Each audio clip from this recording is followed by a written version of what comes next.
Hello, All right. Twitch world. We are here. Yes. We are live. Hello. Two men in hoods. That's right. We're hooded up and ready for adventure. Yes. There's, there's Yes. only one way to get into the adventuring mindset, and that is to hood up. It was so great to like hop on a Zoom and we're both hooded. It's like, Right, exactly. yes, okay. Hello, friend. This was undiscussed. Yeah, Didn't even know we had complete. hoods. Mine is a special hood that just goes right on a t-shirt. Yeah, dude. That one's so sick. This hood, this entire robe actually, which originally was for Trellian the White, was given to me by my dad. He like put it in a care package years ago, dude. Had just moved to LA. Like And like he's just like, you need a robe? he was on some wild shit. He's always been on some wild shit. But he was like, here's a robe, here's a wig, some other stuff, and You're moving to Los Angeles. I'm like, Dad, it's film and television, Dad. But okay, Home of the druids. yeah. Here's a candle and a flint and tinderbox. I'm like, where do you think I'm going? He's like, Bakersfield. Yeah. But no, dude, we are here, man. Funny that Episode you say 2. Bakersfield, because that is where our story begins. Yeah. But dude, I'm pumped. I'm pumped to be here. Okay. Pumped to be rocking it. Yeah, No I mean, precursor, really. I Yeah. mean, this is the second thing. So last time you DM'd my character, Coolridge, down in a town where he got into some shenanigans, and now this is our second episode. So I am DMing your character for the very first time. yeah, let's go. We've never met each other. Nope. DM to character, so there aren't any bumps. Usually we would do some sort of session 0. but Right. We're old friends. Exactly. Yeah, not We'll worried just about roll it. with it. We get tied up too much, maybe we'll stop and say, "No, that's not my character's name." That's So you're a fighter, right? Yeah. Damn it, Brian. All right. Well, That's so good.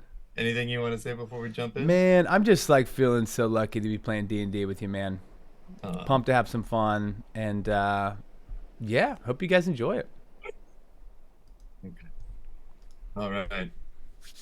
Okay, so if you hear the gentle sounds of waves lapping, you wouldn't think mountains.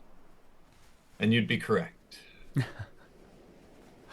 Gabriella, you are alone, standing at the top of a gigantic brinacle.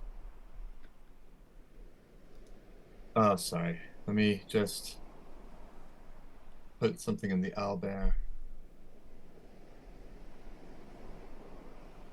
A vortex Wow. of ice in the vastness of the southern seas. Damn. And you peer over the edge and look down at a spiraling set of steps carved out of the ice, leading hundreds of feet down below the ocean's surface. Behind you, your father's ship, named the Oddsmaker, Fuck yeah. is tied to an iron cleat with at least 3 inches of ice caked onto it and the rope that binds it with your father's ship. Freeze welding the hempen ropes that anchor the ship to the spiraling ice glacier. The mainmast sail is down, and the jib is at rest, loosely flapping in the breeze. The lapping waves of the sea crash into the brinacle, and as water splashes over and down into the vortex, it freezes almost instantly, adding new layers of ice to the pathway down, and smaller chunks of ice bounce off the steps and fall deep into the darkness below. As you try to listen for one of these newly formed icicles to hit the bottom, you realize that your boots have frozen to the ice. Whew. What would you like to do? And I'm still in the deck of the ship? No, I've you're stepped on off the deck of the ship's behind you. It's kind of moored on. You would have to kind of climb the rope to get back Got onto it. the ship. Got it. You're standing kind of on the first step of the brinacle mine that leads down. Fucking insane. Gabby's gonna turn back and sort of look to the deck and be like, well, is this where it is, Father? Should I be going down, or will I be going alone? And there's no answer. looks back and yeah, I'm sort of gonna peer within, and I mean, there's definitely like a fear, but a curiosity. And just for like reference, we like the ship's been moored here for like a little bit, or like you know what I mean? Like, do I have a feel for kind of Um, where? roll up just a general perception check. Cool. Let's go, baby! First roll of the campaign for you, Yeah. boy. Let's get it. Time for the copper dice. Oh yeah. Dude, natural 20. I'm not even fucking with you. This is insane. Natural 20. Okay, Yeah. great.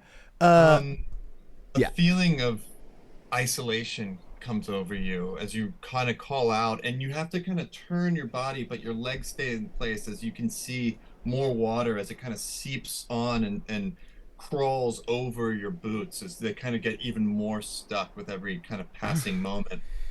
The ship seems empty, and you look out on the horizon, there's no land, and beneath you, the spiraling set of stairs that can create this, I mean, really, like the inside of an icicle that twists and turns Yeah, down to the yeah. bottom of the sea, and you can't see anybody down there except for maybe a few dots that seem to be motionless. You don't really remember how long you've been here. So It all just seems kind of sudden. so Gabby's going to, I mean, she's excited, but also moving towards calm. And I think what she's going to do is pull out this sort of like leather bound sort of book, this, I mean, essentially her spell book.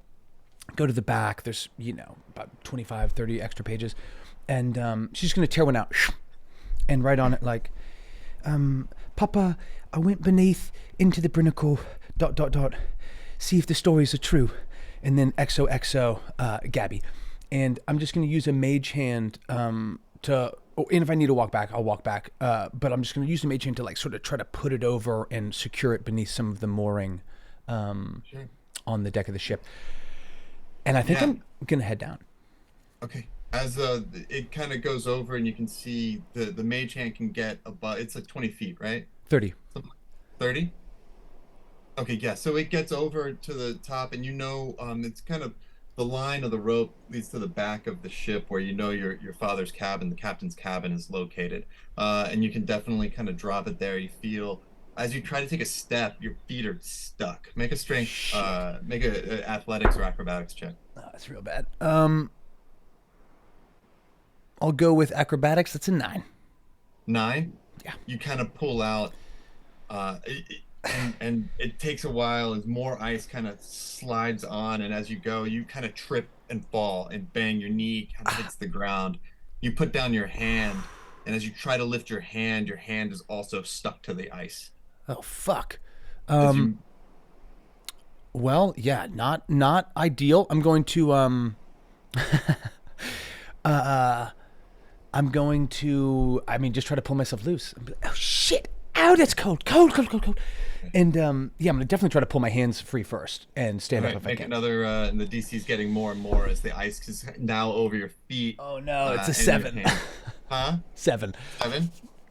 7. As you kind of go down, your hair falls down, down, and you can see the eye, like a wave kind of crashes over, and now your hair is now clinging to both of your hands, your knees, your feet, your hair is now clinging everything into this ice, and you know that the sea is around you. You know your ship is behind you, your father's ship, and this spiral leads down, but you can't see anything except for the sheet of ice that's in front of you. Make one more check if you can. Shit, come This is on. the DC is it's over 18. Oh fuck. Yeah, these are just 4.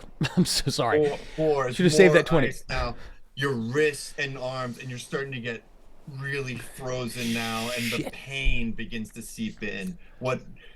Before your hands numb and before your core numbs, you just feel this sharpness like 1,000 daggers approaching you at every single side, and you just shriek out in pain and agony as you feel something hit your face. Oh shit. And you sit back Ow. and you open your eyes, and you're in your father's cabin on his ship. You see him sitting, he's standing over his desk, looking over some papers. He's got an oil lantern that's kind of carefully placed, that's looking over about 7 or 8 scrolls of maps.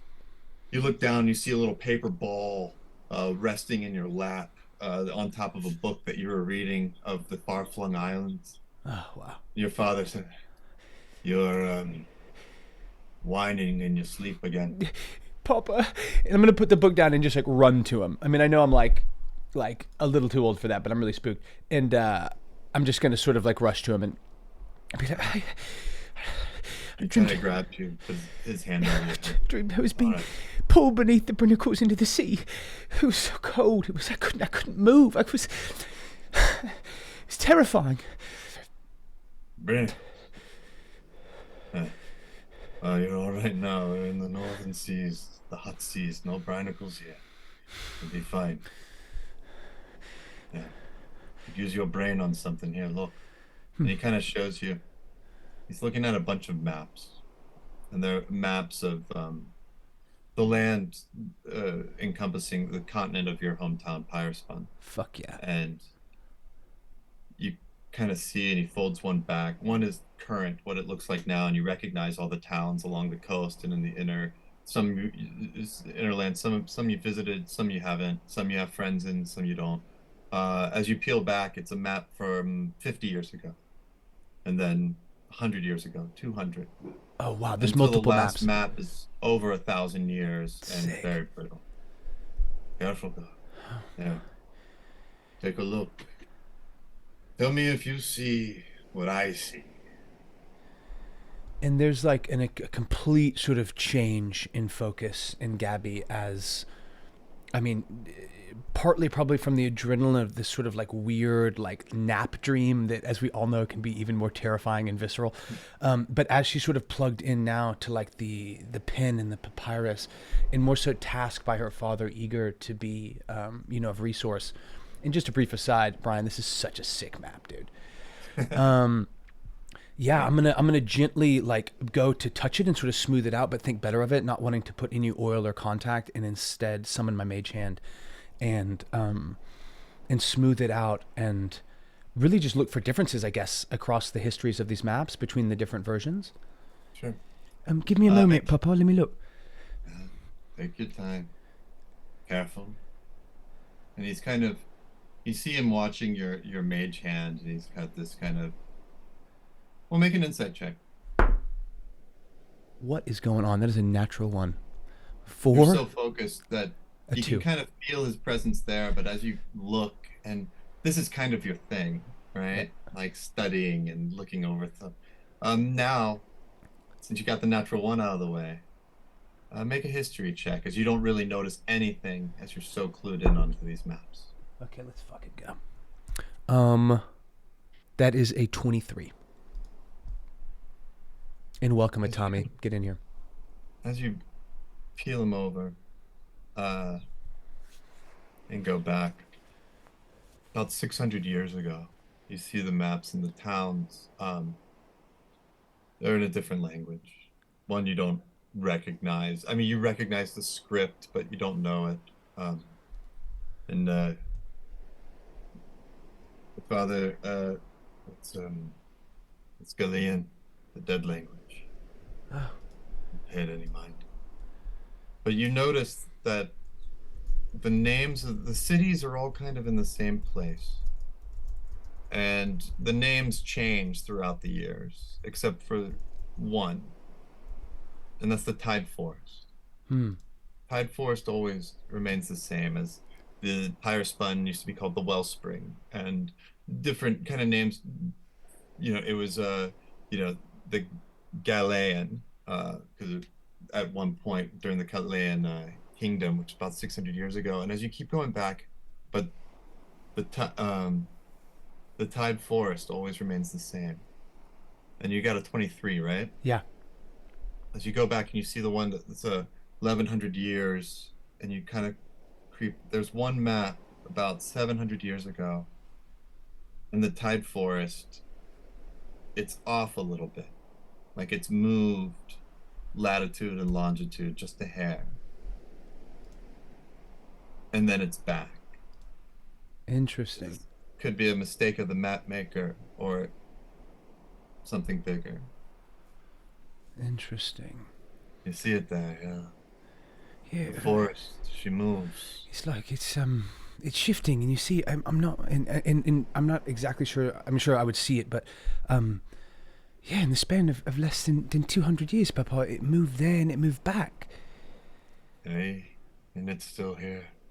And he kind of points to the current map. Is it where we're sailing? No, girl. And he kind of spots you on the head. We're going to Ravens Park. You know that. Of course. You have your mind on Brinicles. Going to the far flung.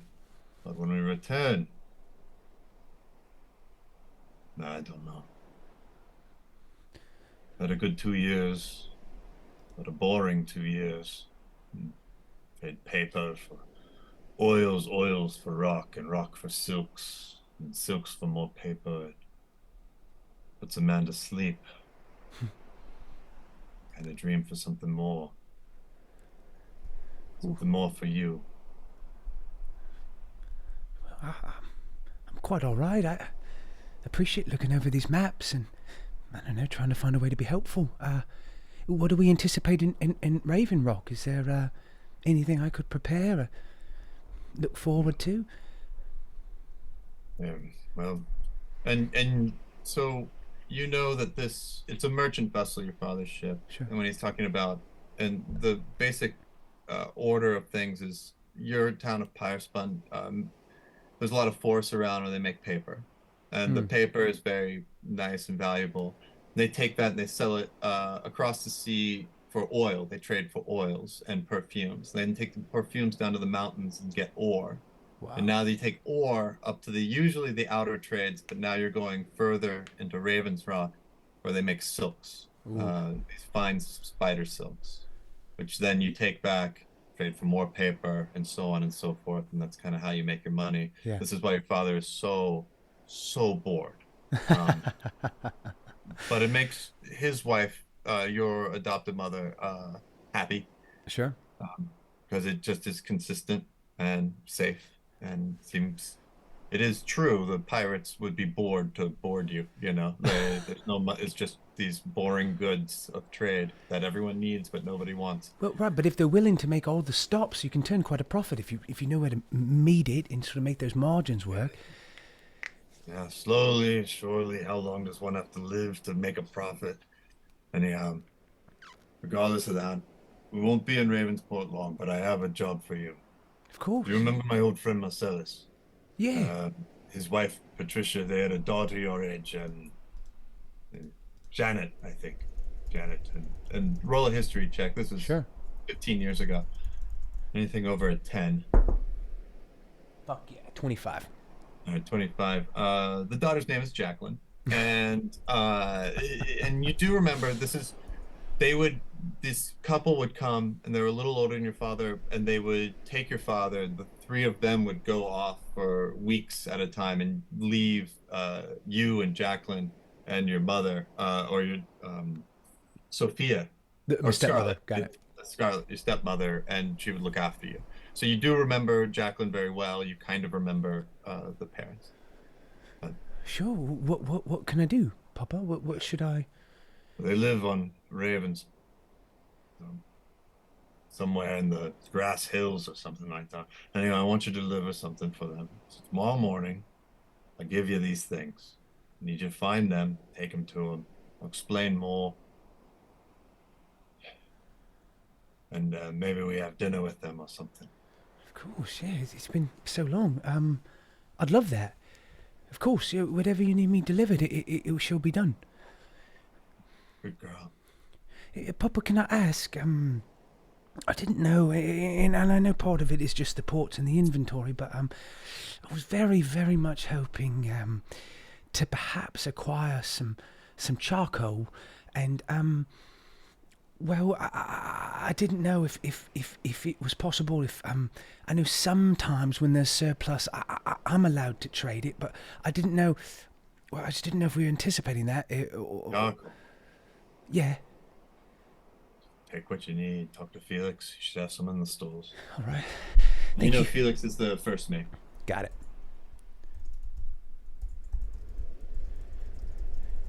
So I'm going to like sort of like bob my head to my father to Tyrus and or Tiramis, and I'm going to honestly take another probably like 10 to 15 minutes with these maps, specifically the three that show kind of the chronological shift with the Tide Forest kind of moving.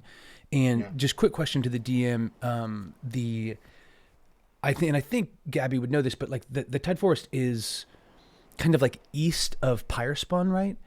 Yeah, southeast. Okay, yeah. got it. And on the mainland. Okay, got it. So she's gonna begin, like, the wheels are very much turning for her. Like the far-flung islands, I've only been to the southern tip. It does seem like there's a fair amount of like tidal shift, and I'm curious to what degree, if any, all of this is being affected within this sort of northern sea. But after a while, she'll kind of, maybe get pulled out of it, or I'm not quite sure. And I'd say 5 minutes in, sure. your father's kind of patient, kind of watching you. And he kind of rests a hand on your shoulder. Sorry, Gabby. You should be in an academy, learning more magics. Instead, you're on a ship, bartering silks for your father. I'm still learning, Papa. I'm seeing the world. I'm seeing, an education in practicality. That's worth something for sure.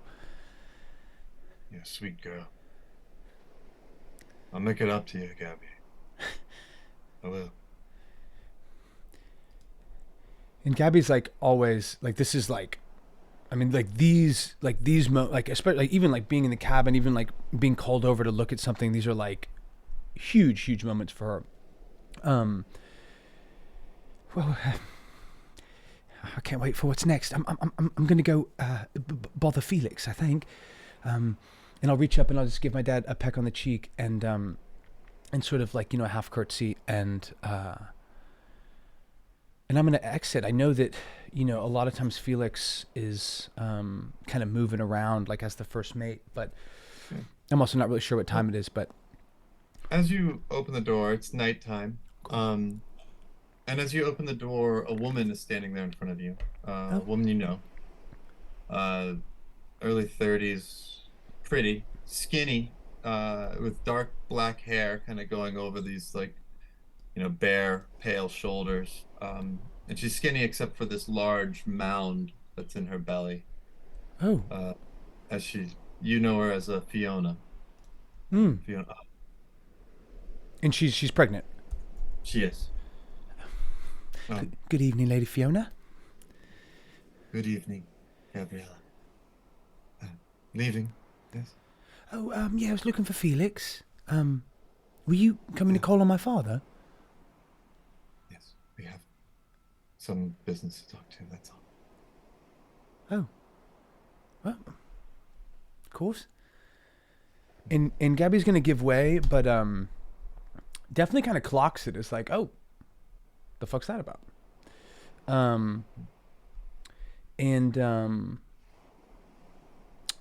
Yeah, and is definitely gonna clock it. I don't know if I read into that at all, or would even have the wherewithal to, but Make a wisdom check. Cool. It's just like a general wisdom. That is a 7. 7. Probably, he's the captain of the ship, Mm-hmm. but there is her job on the ship is unclear, and I think even with a 7, she's there as a guest of your father's, and has been for Got the it. last 3 legs of the trip, from oil to stone. You picked her up in Oilville, Got it. and went to Stoneville, and it's a really long way up to the far flung. You basically it. have to go half the world. And so she's been with you a lot, and she's kind of growing and growing, and you've had um uh wind wind wakers, no, wind talker, no, that's not right. Wind workers, Sorry, yeah, yeah. wind workers. You've had wind workers before. She's not a wind worker, which is what you thought she was, but she's not. You were very Got kind it. of excited at first, Got thinking it. that you would be able to learn off something from her, but no. She just seems to have some kind of connection with your father. Hmm. Maybe it's a connection that you're not paying too much attention to purposefully. But Sure. Felix is on the rear of the ship, the aft of the ship, on the wheel. As you come out, you see there's a deckhand leaning against the masthead, smoking a little tobacco in a pipe. And Felix is up there. I'll I'll walk by the deckhand and consider using my mage hand to put out his pipe, but I won't. And I'm gonna make my way up to Felix and just give him a very sort of wide kind of courtesy. Good evening, Master Felix. How fares the Good deck? evening yourself, Gabriella. Haven't we known each other long enough? You don't have to curtsy to me. Well, you know, I can believe captain's daughter outranks the first mate after all. not in my mind, not in mine. Well, it appears we're making port outside the Raven Rock. Raven's Port. Yeah. Yeah. The whole thing is called Raven's Rock. There's two sides of Oh, it. I but see. We're going to the port. We're coming on the southern side. That makes sense. Well, my father told me that I could perhaps ask you to open up the stores to snag just a little bit of charcoal for myself. Charcoal. Yeah. Don't know where it would be. We definitely have some on there. Go check. Can't leave and show you myself, but you know where it is. Sure. Yeah. All right. Well. The charcoal ain't locked up, girl. Oh. Well, then perfect. And I'm going to kind of look at him and smile. And I mean, we know each other kind of well, but I'm almost like hoping that he'll ask what it's for. You know what I mean? There's like an excitement. And I'm like, okay, well, all right then. I'll be after it. I'll give you a shout if I can't find it. And All right. she's gonna like catch this. Let me see if you rolled an insight check over Yeah. a 10. Hey, natural 20. Let's go. All right, all right. What you want the charcoal for, girl? Well, so occasionally when we come into port, I spend time with some of the arcane masters, and Brist was explaining to me that sometimes if you focus on it right, you can use the charcoal itself to almost build this evocation magic. I can more or less build like a little friend, like someone to, I don't know, be about on the deck. I was thinking about making some sort of bird that, I don't know, perhaps I could fly with. To hear Briss describe it, I can sometimes even see through its eyes, so I'm just sort of excited to find out. Someone can do it, I'm sure you can. Turn something useless piece of rock into some sort of magic creation. Well, don't hold your breath, but if I can, I'll show you. Okay. Just be careful now. Yeah, Oh, no, shit. I will. And she's Say the already wrong like, word and you burn the wrong thing, you'll be fixing it. and she's like turned and is like, yeah, no, I won't, and like almost trips, sort of going down the steps, but like tosses it back and is just like flying down to the hold. Okay. So as you go down, and we can do this. Boom. Look at that. It just keeps coming. Let's go. All right. As you Heck come yeah, down, dude. and let's Fuck yeah. put Fiona in there with the captain. Let's go. Take some of this fog off here as you go down to the second. Whoop, I forgot how to do the fog. Dude, this is sick. Well, we'll just do the whole thing. As you come down the steps here, and you know where the storeroom is. It's kind of next to the cooks, and all you kind of go and you see all the other deckhands that are off, and you know all these people, but they're all playing at dice. And kind of as you come in, some of them kind of tease you as you're running across. Oh, where are you going? Did you ask Felix for it? Yeah, I did. Yeah, just a moment. And good luck there, Thomas. Hmm.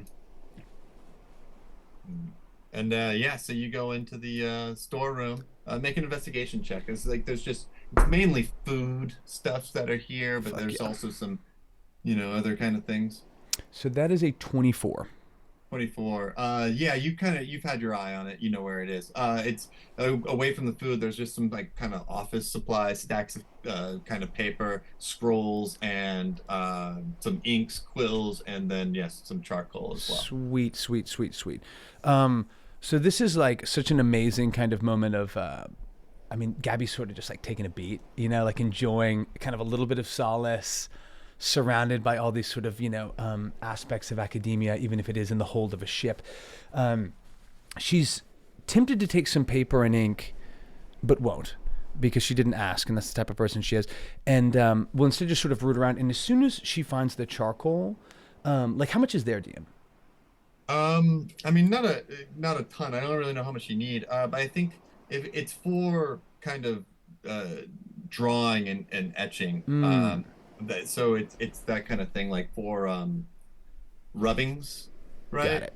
That kind of thing. So I would imagine, like those box of like pencils, maybe Mm-hmm. Sure. like 20 of those, kind of thicker like Got it. that. Got it. Got it. Okay. Okay. Okay. Cool. So I think that probably is enough. Like I need essentially 10 gold pieces worth of charcoal. I think I would try to take like 90% of it. Okay. Sure. Yeah. You know what I mean? Like I would just, 90% of it. You think that's about 10 gold. You don't know. I mean, I don't know if you've yeah, ever bought charcoal I before. haven't. Yeah, I haven't. Okay. Yeah. It's fairly inexpensive, but does have a price. This is kind of nicer stuff. Fuck yeah. And you are the daughter of the captain, by the way. Yeah. Like if there's like 20 pencils, I take like 10 and then I'm like Hmm. thinking about it going through and I take another 8. Yeah, And I'm just to just, make yeah, sure. you know what I mean? And all right, well, oh, fuck yes. And like her head's like spinning. She is still like clutching them in her hands and is going to sprint out of this.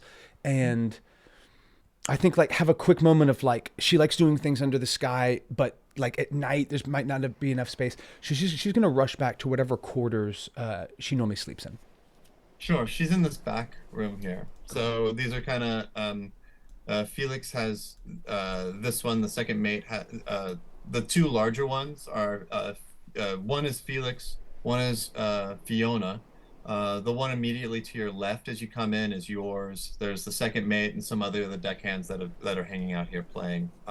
Like there's the gang boss and cargo master that are also kind of in these more private quarters. The rest of them sleep on hammocks. That's what those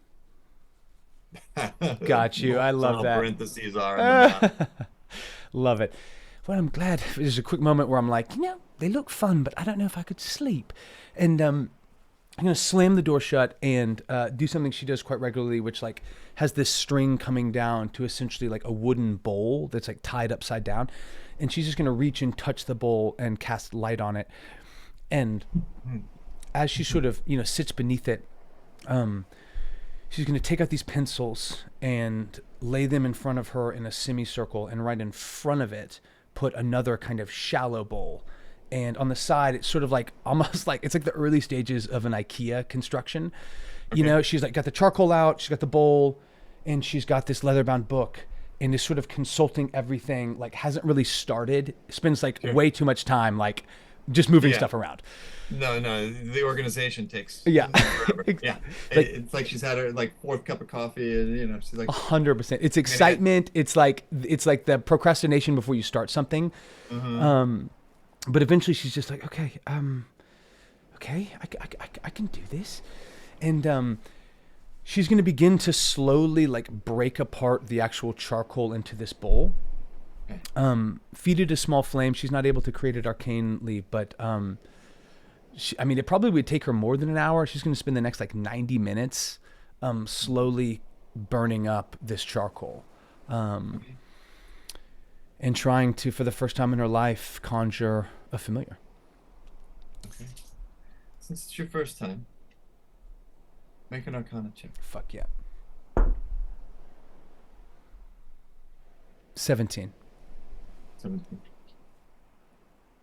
So you're right. And I think Gabby starts to get a little nervous as she hears the footsteps of the other deckhands kind of go to their quarters and the gang boss go to sleep. Felix as well. You know, she can hear people turning in as it's going to be a very early morning. And that time and that focus away is kind of preventing you from the task at hand as it's now it shouldn't have taken this long, but you keep going and you keep going. And what is the image that your familiar would take? What are you imagining it would Yeah, be? so she's like really picturing, like she doesn't really know how it works, and Yeah. is picturing like an enormous albatross, like a huge bird of the ocean. Yeah. And I think it would probably end up being like a very small gull or something Yeah. like that. You know what I mean? For sure. Yeah, yeah, yeah. But in So her mind, she's like not even sure if the room will be big enough. You know what I mean? But she's right. like moving through it and consulting As it. you kind of are imagining these like wings that are hitting like both doors and this like this very it's kind of like this very beautiful elongated neck that's kind of surrounding, and you can feel the arms of this feathered familiar kind of wrapping them around you, and but then it kind of spreads them out and now it's getting too big in your mind, and the neck is like cracked and you're trying to focus, and then you see a Oh, little sparrow kind of right in front of oh you, and it's my! got this like blue glisten to it, and it kind of just like, Oh, look at you! And I'm gonna put my little finger out to him. and it flutters right onto it. Oh, you're the smallest albatross I've ever seen. I'm going to call you Albie. Yeah. All right then. How does this work? Can you understand me? And it sort of like nods its head, and he's like, "Oh shit." Yeah. Go, go, go. Well, I'll be Albie. Okay. Fuck, yes, it worked. I knew it would fucking work. And she looks back and like, I think like almost all of these these pencils are like consumed, and she's like, oh fuck. Well, fly around the room 7 times and land on my left shoulder. It does. Shit, look at that. Wow. And like she should go to sleep, but now is in this like fervor. Yeah, exactly. Tommy is like in this like fervor of like success, of like newfound like arcane movement, right? Has never seen this spell actually achieved, has only heard Briss talk about it. Yeah. And I mean, I think she honestly probably stays up like way too late, like sort of loses track, fights sleep. Mhm. Yeah. Sends Albie out a couple times. He can't really see And in the dark that well. as you kind of lay down and it walks over your like your neck and your face, and kind of turns around, and like you can feel it kind of tickle. At first, whatever first disappointment you had in having a very tiny little sparrow or goldfinch is kind of won over now, Fuck because of yeah. its just adorableness. Make a perception check. 17. Let's go. 17. Wait, no, I'm sorry, 15. 15. So as you've been staying up all night, most of the ship has gone to sleep. You do hear a new set of footsteps. This kind of heavier soled boot, which you would recognize as Fiona's Ah, boot, coming in. You can hear her door open and close. hmm. But it's probably been about 4 hours since you went down. Wow. So she's coming back and it's like 11 p.m. or midnight or something. Oh, I think it's much later, like Oh, 1. much later. Okay. Wow. Even more so. Okay. Damn. So, I mean, I think Gabby tracks that and is not a fool. And I think there's just an intense feeling of like her stomach's flipping, like she's extremely anxious. She's not really sure why, like she's not really putting it all together, but just this general sense of unease. And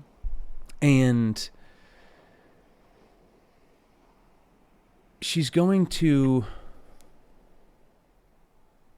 You know what? No. She's just going to think about it, but she's not going to do anything, and she's going to lay her head down, and she's going to do what she normally does, which is like syllable for syllable move through the 6 or 7 spells that she knows, like reciting them really slowly, again, like completely phonetically, until she falls asleep.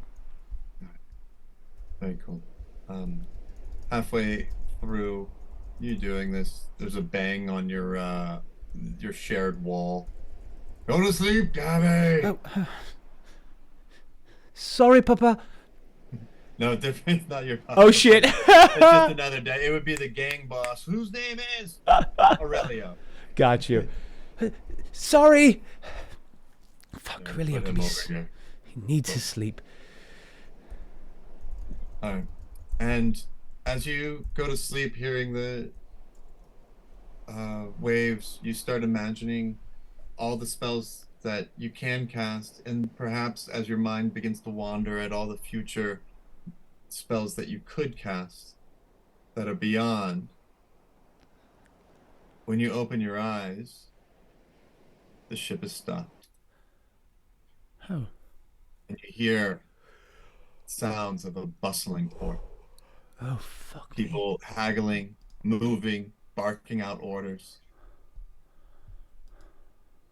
And sorry. Please adjust this. Sweet. You get the sense that you've made it to Ravensport. Amazing. Gabby's going to look around for a brief second and not see Albie and be like, oh fuck. And then he's going to remember, like, think back on how Briss described it, and is simply going to imagine it, and it appears. Like in. Is that true? So you only have to cast it. So you don't have to use the 10 gold every time, the 10 charcoal every time. It's just. Oh, sorry. No, you're good. I thought I tested this one. So, if I'm a spell, blah blah blah. I've actually never been a wizard. As an action, you can temporarily dismiss your familiar to a pocket dimension. Yeah. Okay, great. Can have more than one if you do cast spell. Yeah. Cool. All right, so it's just around forever. So she's gonna. Well, and, I mean, it has like 3 hit points or something. You know what I mean? But the Okay, go. but it so she's gonna. Oh, when you cast the spell again. Okay, great. So I'm gonna give Albie like sort of my sleeve, and really probably what happens is it flies in there and again like bamps into a pocket dimension, but I don't really know that. I'm just like sweet, and she's gonna come outside. She's gonna splash some water on her face, try to go to the area where she normally like steals a little bit of toast, but she's just looking to take in the sights more than anything. Okay. And what sights there are as you jump out and you get to the deck of the ship. It's this incredible port town. There's ships. Your father's is one of the largest, but there's another one behind it that's even bigger, unloading these crates. And yours is unloading it as well, like this big grid. You see pallets of stone, steel, or iron and ore coming out on these crates that are on these kind of pulley and winch systems that are being pulled down. And you see on the docks these huge, gigantic crabs that are tied to these where the stone is lying. And when it gets full, it begins these crabs begin walking these huge pallets of stone and rock and goods. And people are kind of walking, and it doesn't, the crabs aren't like tied off or harnessed or anything, but there's more like there's a couple of handlers there, like petting the shells, petting the claws, and you see fish, huge fish, looking out into the town. You see in the middle of the town is these giant palm trees that are twisting around each other, and then they come up maybe about 100 feet in the air. There's more of those kind of trees on the outskirts of the town. You see these buildings and this gigantic looks like a market with hundreds of colorful tents like in the middle of the city, and you see then as you're kind of looking out, you get a pull on your shoulder. You're sleeping in all day. They got half the load unloaded, and I need you to go get this thing to Marcellus. Yeah, I'm ready, Papa. Where Yeah. where exactly do they stay here in the port? Gabby, They say it's on the grass hills, and I think that's going to be over there. And he points over, and across the town, you see there's this hillside, where there's some kind of other buildings that are more kind of made out of the grass that almost blends in with the environment as it kind of Cool. reaches up. But I do not know. Here, listen. Name is Marcellus. It's a potion maker and a southerner. You ask around, someone should be able to tell you where he is, all right? Are we looking for potions, Papa? What Yes. should I give or get, or what's? Let me talk, and I'll tell you. Here, I need you to deliver this. And he hands over three things: a sealed letter, Okay. a little paper black box, like almost like think of a Chinese takeout box, Cool. but black and kind of origami folded in this kind of smooth matte paper, and a leather pouch about like yay big. Interesting. You take this to him. He's expecting us, although he didn't know when. You give him that letter. Don't read it now. And you give him this box, and don't look in the box. And what we need is we need potions. We need climbing potion. We need lightning resistance potion. All right? Okay. I Climbing. don't know how much this is, what's in this box is worth. But if he says I give you 3 of each, you ask for 9 of each. If he says I give you 2 of each, you ask for 6 of each. If he says 4 of each, you get 12 of each. All right? You laugh at him, come back, try to find something in the middle. Okay. All right? That's for triple. Okay. You can do it, yeah? Yeah. No, I can. Father.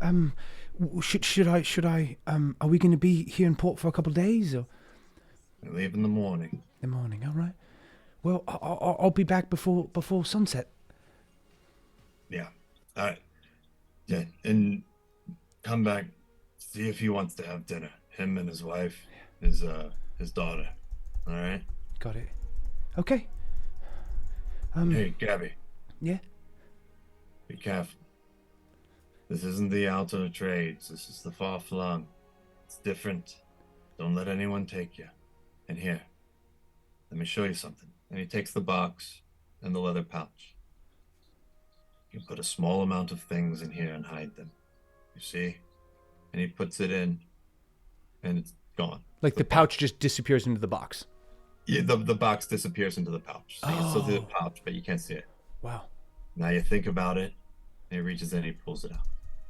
Don't put everything in there like that. A few gold, and he kind of goes into his pockets, and he kind of throws a few silver and gold, and you see him, and then put the box in, and it disappears. Yeah, Whoa. you try. Okay. You see, like I reach in and I'm not really sure how it works, but I just sort of like think about like the coins. I try to pull out like 2 of the silver coins. Yeah, the coins are in there. They're not hidden. Oh, got it. You don't wanna hide everything. Okay. You see, if you hide everything, they know you're hiding it. Okay? You give, someone tries to steal it from you, you always give them a little something, but you don't give them everything. Got it. You understand? Yeah, no, I do. All right. So I'm like in front of him, gonna pull out my little like coin purse with 15 gold pieces. Let's go. And I'm gonna take out 12 of them, and put them in the pouch. Okay. All right, you clear. You know who to ask around for. You Yeah. got all the names. The potion maker Marcellus, near Grass Hills. Ask for triple the potions. We need 1 of climbing and lightning resistance, and then see if they want to come to dinner. Right? Yeah. All right. I love you, Papa. I'll be Give- back. Give your father a kiss before you go. And I sort of come up on my tippy toes and give him one, and I'm just like buzzing with excitement, the fact that it's a new spot for sure, but I mean a new arcane thing. I'm already trying to figure out like what's up with this pocket dimension. Oh, there are pocket dimensions. What's up with that? And I'm gonna like give way to the people that are like actively unloading, but like wait for a moment and then and just try to rush You down. go down there. the gangplank, and you kind of, as you go down, it's like kind of almost run into one of these huge crab handlers as it kind of passes, and it's about 8 feet tall, 12 feet long, and the claws look like they could just devour you in one pinch. And the kind of the guys, all the locals here, and it's hot, by the way. It's Yeah, really, yeah. and probably not quite dressed for it. Everybody's wearing these nice silks, kind of loose fitting garb. Most everybody, men and women, have this orange hair that's shaved on the sides in various forms of Hmm. mohawks. Some that's very thin and spiky, some that's braided up top, and others that kind of falls loosely over one side. But everybody, is it's a lot of hustle and bustle. There's a lot of I'll show you. This is the Here we go in the final, as you kind of come off this boat and you see these like grass uh, shacks where people are Fuck yeah. arguing with fishermen and fishermen are getting contracts. You see these three large fish being weighed and people auctioning off near the fish. Kind of, you see them holding up like gold, platinum, and you see another kind of. Or actually, give a perception check just Sure. as you're taking all this in to see how much you actually get. 18. Uh, 18. 18. So as you kind of see, there's another, so you recognize all the coin. It's the same coin, which kind of gives you a little bit of a relief because there's so much stuff that's a little bit foreign.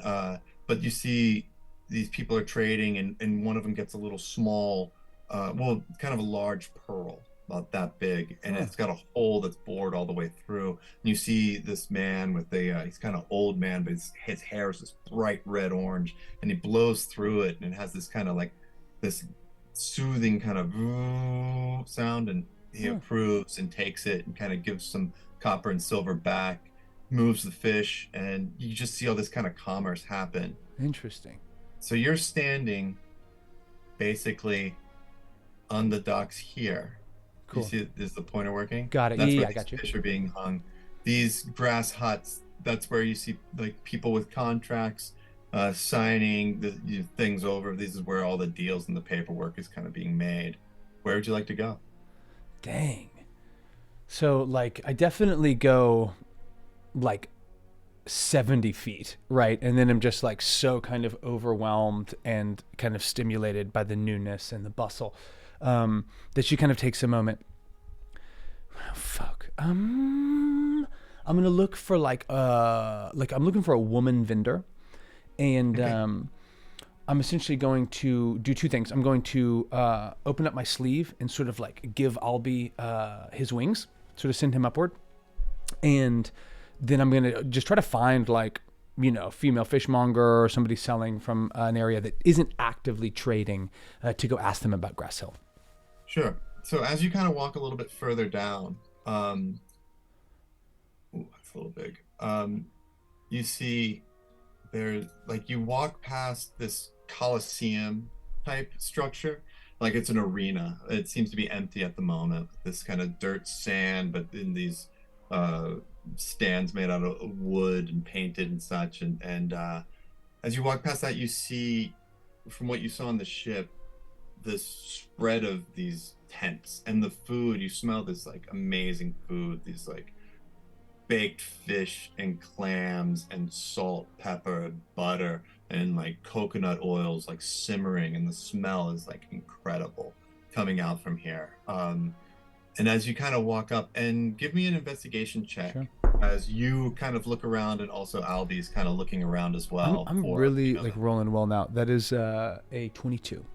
a 22. Okay, so as you are kind of looking, um, you were just kind of caught up by all these foods, and Albie flies through this tree, this palm tree that's kind of Yeah, uh, sick. whirling around one each other, and he floats around and he sees this uh, kind of nice woman that's just kind of sitting, and she's dealing and smiling, dealing with another person, and she's got little powders and potions and liquids that she's just kind of handing over and taking a few silver. But it's further kind of deep into the market, maybe about halfway. Cool. Okay, yeah. I'll I'll head that way. I'll Okay. sort of let it let I'm gonna let her like transact her business, right? And then Hmm. as soon as that's concluded, I'm gonna walk up to her and Okay. give sort of a half curtsy. All right. Well, as you're walking up Yeah. and you get right to the edge of the market, a man kind of jumps in front of you. Oh, Oh, no, don't mean to disturb you at all. No, Emery, Emery's my name. Heaney, Heaney, you look a little bit lost, and I'm wondering if maybe I could help you. I'm a guide, you see, from these parts, been here all my life. Can show you around, show you everywhere you need to be. I'll show you the best canary clams that you'll ever have. You like canary clams? I've never You had do? one. Oh, you've never had one? Have you heard of them? It's what Far-Flung specialty. Um, In Ravensport, we have the best there ever was. well, and I kind of look past him to this woman. I'm like, maybe I'll come back by for lunch. Can I find you here? It's a small clam. I'll show you where. I'll take you there right now. Where are you going now? I'll walk you there. Make sure you don't get harassed. Okay, yeah. I'm looking for the Grass Hills. Grass Hills. Oh, Grass Hills right there. And he points kind of, and you see there's like just, it's a hill and it's kind of covered in grass and these grass huts and trees and bushes and stuff. And there's, oh, what you going up there for, Heaney? Oh, just some business. I'm actually seeking the potion maker, Marcellus. Sellers potion maker. Well, can't say I've heard of them, but no need of potions for me. I'm riding hardy, just need the clams and then maybe a few silks. You must be hot wearing all that. Yeah, no, I am. It's a little cool on the deck of the ship, but once we sort of get over the actual bay, it gets quite hot. Yeah. Oh, I bet it does. I bet it does. My buddy Addy, he sells finest silk ropes, good price too. He's right over here near the clams. We'll have some canary clams, show you some silk. We'll get you to your friend, potion maker. Have you on your way. What do you say? Well, yeah, all right. I mean, she's never been like, swept up by like the tourist trap before, but she's like, Sure, let me show you. Yeah. Yeah, it's gonna be great. And what is your name, dear, so we can be fast friends? my name's Gabriella. Yeah. Gabriella. Gabriella, it's a pleasure. I'm Emery, and I'm gonna introduce you to the greatest day of your life. Come out, come follow me. And he kind of guides you, takes your hand, and he just kind of like pulls you through these like real crowds of people that are kind of eating and haggling for food. And you see these beautiful silk garments, and just other kind of clothes and food you're smelling. And as you kind of turn a corner, you see this woman kind of cooking these clams. There's a good amount of people behind her. And he goes, hey, Iwina, how hungry are you? How hungry are you, Gabriella? Hungry? Yeah. I mean, I had breakfast, but I it smells great. We'll do 6 clams. 6 clams is gold. 1 gold. That good for you? 6 clams, 1 gold. Are we splitting them? I don't think I need 6. 6 for you, 6 for me. There you are. They're small. They're canary clams. You know canary, a little tiny clam. And like for the first time, she's kind of starting to panic because she doesn't have a lot of gold. But she's like, yeah, all right. And she reaches in to where like her small pouch and pulls out one of the 3 remaining gold pieces and gives it to him. Thank you. And he goes, hey, dozen clams. Dozen right here. Get out of the way. Here, Weena. Thank you. And you can see him kind of talking, and she gives him like 2 bags of clams and hands them back 4 silver. I got you some change. I made a deal. Got a deal for you. Puts that in your hand. There you are, 6 for you. Now come over here. Let me show you Adi. And he walks you 2 tents over where you see these silks that are kind of laid out, and this other gentleman that's got the same look. And he's like, Adi, let me introduce you to Gabriella, fresh off the port. Where are you from, Gabriella? What'd you say? I'm from Parspun. Yeah, it's south of there. Parspun. Way in the south. You got herself a southerner here. And look at her, she's just sweating. She's sweating too much. We need to get her some nice blouses here. Here, look at all these beautiful colors. And you see these nice garments. I'm not sure I can afford this. This seems quite nice, Mrs. Silk. Oh, this is the finest silk. This is wild spider silk. Oh my! Wild spider. Is it enchanted? It's enchanting, I'll tell you what. No, you understand? You don't get this stuff, Sal. You don't get the wild stuff. You see there's farms you pass where they raise these spiders and draw the silk. This spider is taken from the forest. Past those hills there, we go hunting, pull out the silk, and make these fine garments. And at this point, make a Yeah. investigation check. Garments. Cool. And I'd say That is an 8. I was gonna say you can make it an advantage Sick. because your father sells and deals in silks. Fuck yeah. Jesus Christ. I rolled a 2 and a 3. That's a 9. 9. Okay. You kind of touch it, uh, as he's kind of explaining how like nice it is and stuff. It's nice, but it's silk. Silk is Sure. nice. You know, Yeah. it's got a nice sheen to it. It feels good in your hand. You Um, know, let me well, put this on you.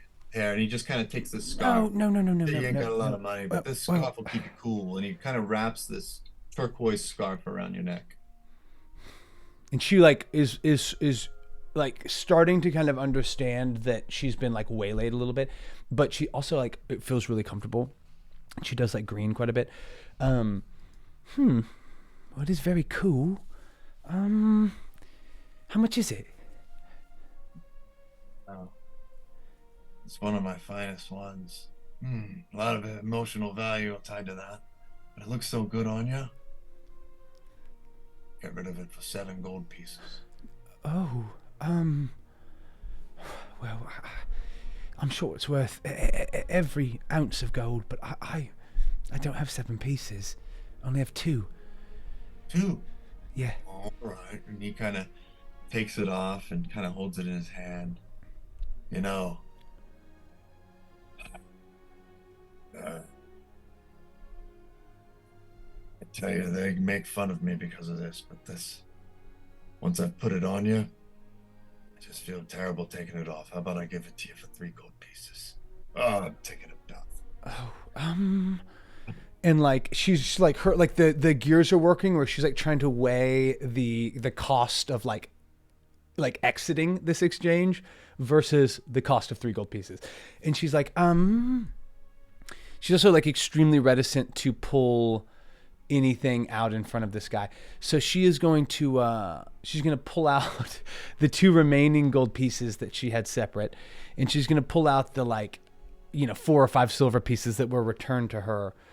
And then she's also going to pull out. She's going to.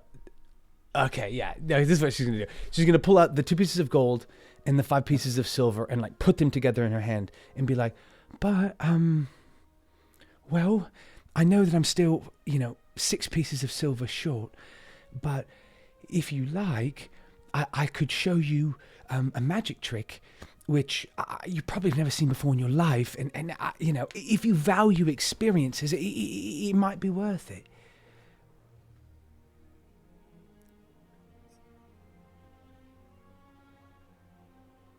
I'll tell you. Then he kind of takes the 2 gold. Huh? The magic trick is making a man happy by seeing his works on a beautiful neck such as yours. Then trick well received. Here you are. Let's see your trick though, girl. Okay, well, and like I'm like again like kind of scrambling because she's like, oh shit, like can I even actually fucking do this? But she and I assume he's been within 100 feet because we've been like kind of communicating what's going on. But I'm going to Albie more or less just like be like, come here, and I'm going to like put both hands by my side, and like I assume I can sort of feel him, and right as Albie's like swooping back in, I'm going to summon this mage hand that just crooks a finger, and have this bird land in front of it. A wizard! I got lucky. I told you I know how to find them. Oh wow, that's incredible. I've never done that before. I'm glad that worked. Oh. Well, you tell him, old Emery, we're friends now, right? Me and you. All right, Gabriella, you find me anything. You find me anywhere around here. You need anything, you come and find me, all right? Thank you, Emery. Thank you. And thank you for this, she says, sort of like, Gorgeous. like putting on it and like kind of taking off some extra layers. She again sort of gives like a very proper curtsy and sort of patting the scarf. And again, like just sort of like bowing on her way out, but semi-desperate to extricate herself. She's going to head the direction of the grass. As you leave, That's right. You'll be the only one of your friends with the wild spider. That's for sure. I already love it. I know. It's enchanting. It's so cool. But she's like sort of frantically looking around, and as soon as she kind of like gets a break and like adds another thing, she's gonna like sort of duck and like Yeah. double dash amongst the stalls, trying to get sort of a break. Like likes Emery, like trusts him, but is feeling like very out of sorts. So as you kind of are going through, a few people try to bark at you and try to, a few Thank more you. Emery types, especially I'm seeing good. you, scarf on you. Oh, you gotta come over. You have to Oh, try this. You gotta try that. Until I you have get no to the gold. you get to this woman, this woman's booth, as you're able to kind of bypass these fairly aggressive hagglers. Yeah, You dude, know, I'm back in Cuba. It's going yeah. down. I, all right, but you get to this booth and she's just this woman sitting there, and there's no one at the booth now, and you see there's not a lot of things at her booth. It's plain wooden table and a few vials and some powders and some flowers kind of laid in the back, and you see she's got a little mortise and pestle. She's just kind of slowly massaging this kind of yellow flower, and she looks up at you and she goes, hello, Heaney. There's Hello. something I can help you with. Well, she's looking back. At first, I was trying to make sure I was heading the right way to Grass Hill. I'm looking for a man named Marcellus, but honestly, now I'm just wondering what you're doing with that pestle. It looks lovely. Well, listen, this is a salve for the sun. Oh, Take this. And is Gabriella pale? no, she's sort of like ruddy. She's kind of like, kind of reddish tan. So the people that aren't used to the sun, well, it hurts them. It begins to peel their skin. And Oh, to prevent that, you take a little bit of this yellow mixed with some other things. This beautiful flower, rub it in, and it moisturizes the skin. Makes it feel wonderful. Makes an old lady like me feel as young as a woman like you. and there's a moment where this like really reminds Gabby of Scarlet, like of her stepmother, like not even necessarily in a bad way, but it's one of those nice things where she's like, man, like she would love this. Well, is it strictly necessary? Like I've never made landfall here in Ravensport, but am I in danger of hurting my skin? You plan on swimming to the beach? Not particularly. You only need a little bit on your nose and your ears. Well, you have all your hair covering up all your scalp, but Right. that's what I use for me. Well, would you take a silver piece for it? Yeah, I'm sorry, these are 4 silver pieces. Oh. But here, you say you're looking for Marcellus, yes? Yeah. She kind of looks down. Wow. She opens up a little jar. Pick some and rub it on your nose and your ears. My elbows and my knees. Yeah, your nose and your ears. Oh. She like scoops some out and like rubs it on her hand, smells it, and then does so, kind of going upward in an upward motion like her mom showed her. So where you're going to want to walk, you follow the marketplace all the way down.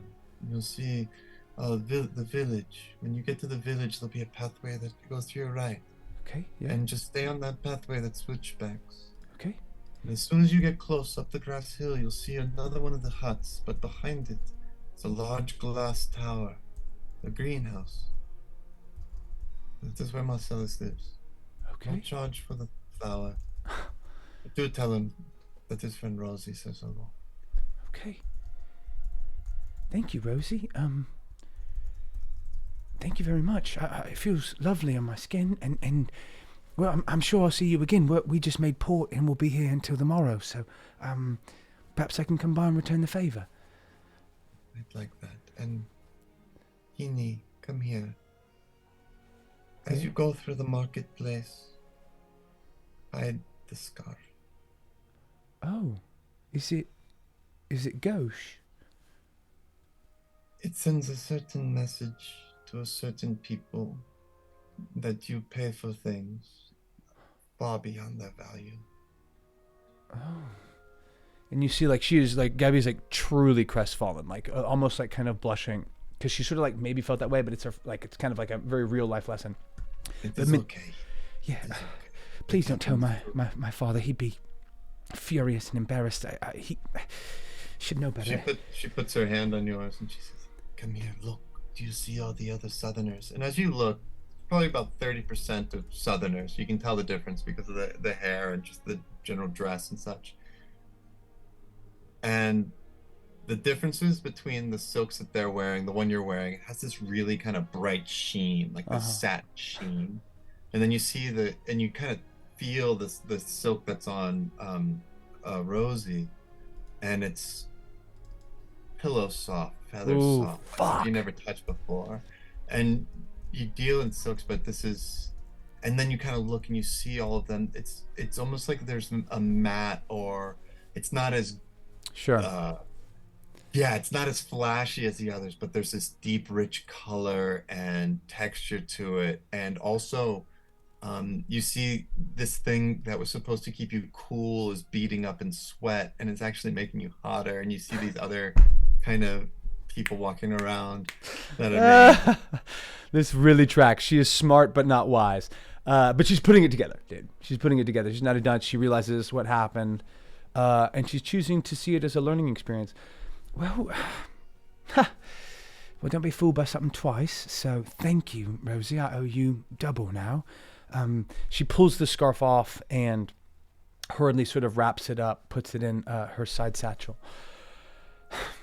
Sometimes the education is just learned by moving through the world, so I'm grateful for that. I'll give Marcellus a word from you, and if he gives one back, I'll make sure to stop by. Thank you, Rosie. I mean that, for the cream and for the perspective. It's my pleasure, Amy. You go along. And she is not a rich woman, but she is going to reach out and leave a silver. Hmm? And again, like a sort of a polite bob and do a curtsy, and she's on her way. She's going to pull this off.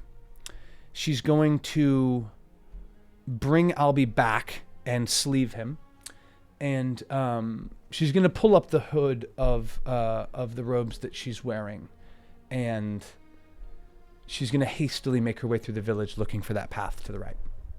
Okay.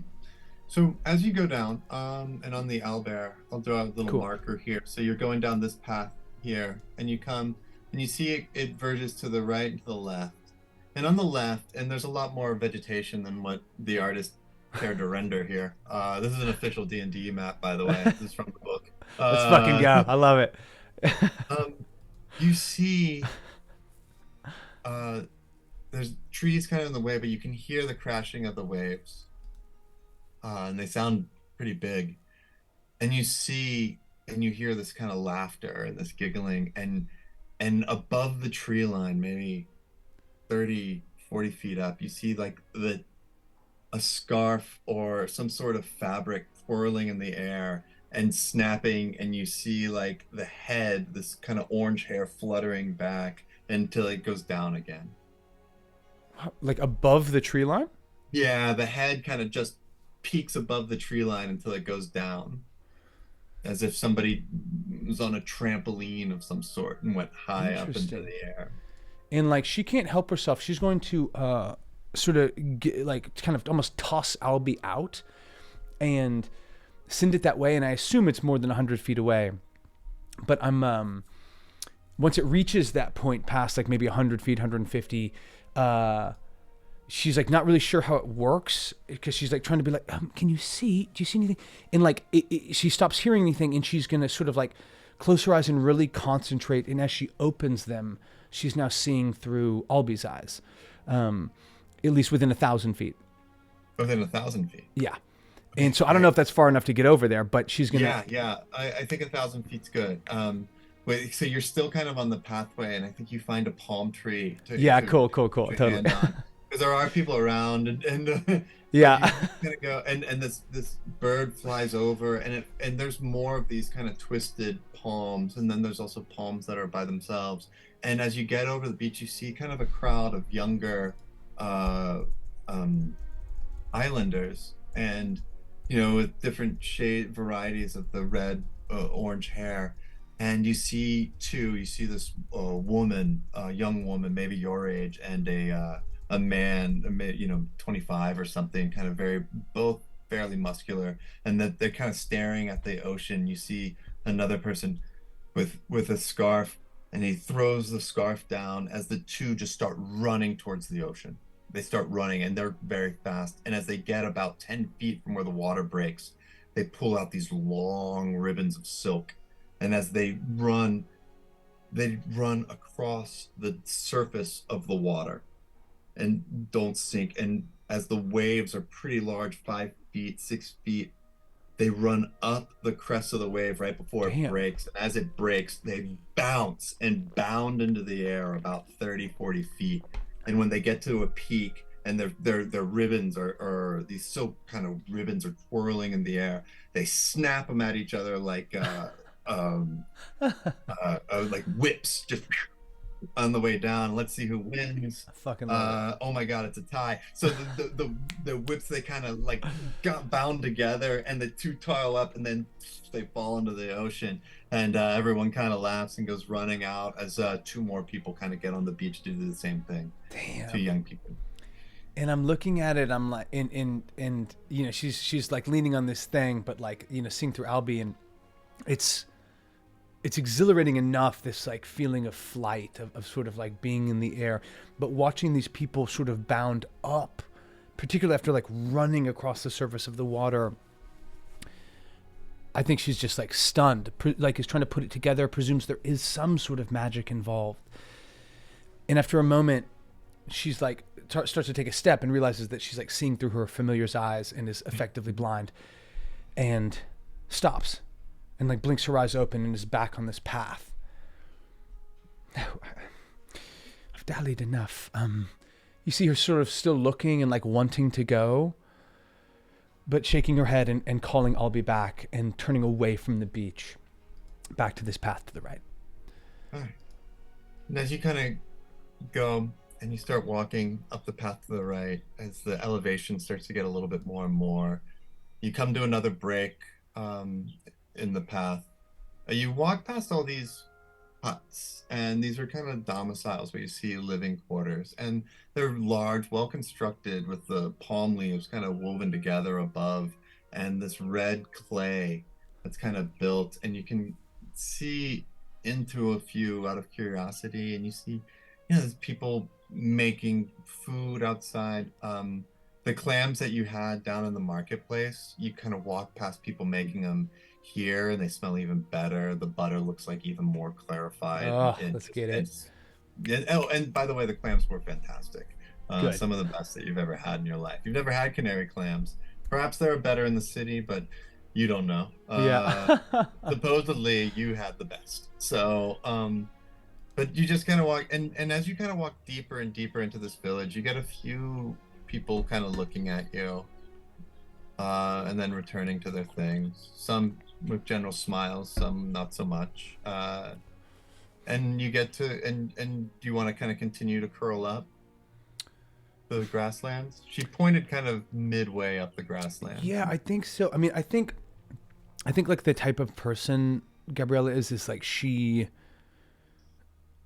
feels like she's like trying to get her tasks done to maybe have some time to then like do like some extraneous shit. So yeah, she's gonna see it and kind of remember how Rosie described it, and she's gonna clock these kind of clam bakers. She's actually gonna lean into one real quick and be like, "Ma'am, that smells absolutely divine. Do you sell those at the market? Do you sell them to someone else that sells them, or is this just for your own consumption?" Well, me and my family. Oh. Here, have a seat. Would you Oh. like one? I can And have she one. starts. She grabs a little kind of clay bowl, and she takes two of these small clams and puts them in, and with this, Oh, there's like this kind of cream boiling to the side. She takes another spoon and just gently drizzles it on, and then there's this another bowl with this kind of dried red spice that she kind of just trickles on top of it. Here, fuck yeah. have I'd be a fool to say no to this. Thank you. Takes Sid and like has some experience shooting clams now at this point, and pops one back. And honestly, I assume it tastes even better than the first one. it's incredible. Almost Oh, yeah. ma'am, It's very dream like it's so succulent and moist and just yeah, it's an incredible experience. this is divine. I mean, the butter, the chili. Can I ask if you were to sell this delicious, delicious bite, what would you price it at? Is I wouldn't imagine selling. I think they sell them at market. Silver for 6 or something. Right. Okay. Of course. Yeah. See, Gabby, like, he completely gets like flushed with embarrassment. But some places more, some places would be more. Yeah, Right. I don't. I just eat. Once you know how to find them and cook them, it's fairly simple. Well, this has set the bar quite high. Thank you, ma'am. Appreciate it. Is there anything that you have having trouble reaching that's within 30 feet? Because I'd be happy to help. I know that's oddly specific, but I just want to say thank you for the clams. But I'm sure your house is in order. I just wanted to ask. I have everything I need. But 30 feet, you say? Yeah. And she kind of looks over, and you can see like there's a man, like kind of with a big belly, asleep. And she goes, and she stands up and kind of looks up, and she points at one of the smaller palm trees. A couple of those coconuts. Yeah, gladly. And Gabby sort of makes like a pretty big show of this. Like stands up, sort of swoops her robes behind her. And there are no verbal components, but she does like say a couple words before like raising her hand and having the mage hand like apparate out of it, if that makes sense. So she's like, and sends the mage hand up to pull off some coconuts. And like this woman, she's not as shocked as you'd think, but she's looking. And as you get the coconuts down, you're gonna have to. You're gonna have to show my husband that. Saru, you need another hand. Oh, Thank you, dear. yeah. This is well. I'm sure I'll be coming back by the same path, so maybe I could show your husband then. And feeling like very proud of herself again, like the deepest curtsy she's given all day, she gives to this humble woman, and is gonna sort of swish her robe about her and head off. Okay. Head off up the switchbacks, I guess. As you go up the switchbacks, and it gets a little steeper, you switch again, and you're looking for this shack with, and all the shacks are very similar. Some of them painted a different color, some of them different designs on them.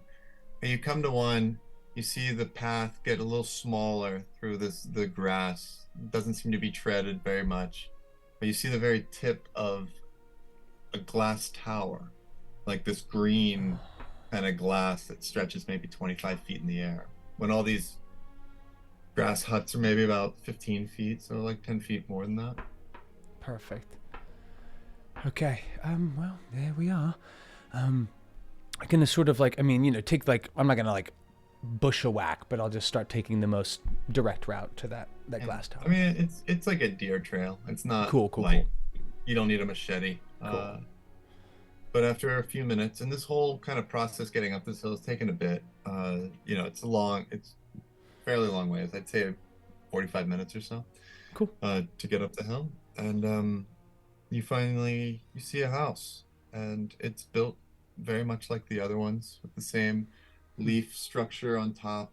It looks like it's elongated out of the back, like an extension, more of a wooden structure that looks kind of like pyre spun Hmm. and extends into this glass house, which now that you're close, you can really see it's this beautiful kind of cylinder that rockets to the sky. And you can see inside of it, there's this trunk of a tree that kind of swirls about and all sorts of vegetation living into it. Um, and yeah, there's a door to the kind of main area. It's just like a closed wooden door that's attached to this orangish clay walls.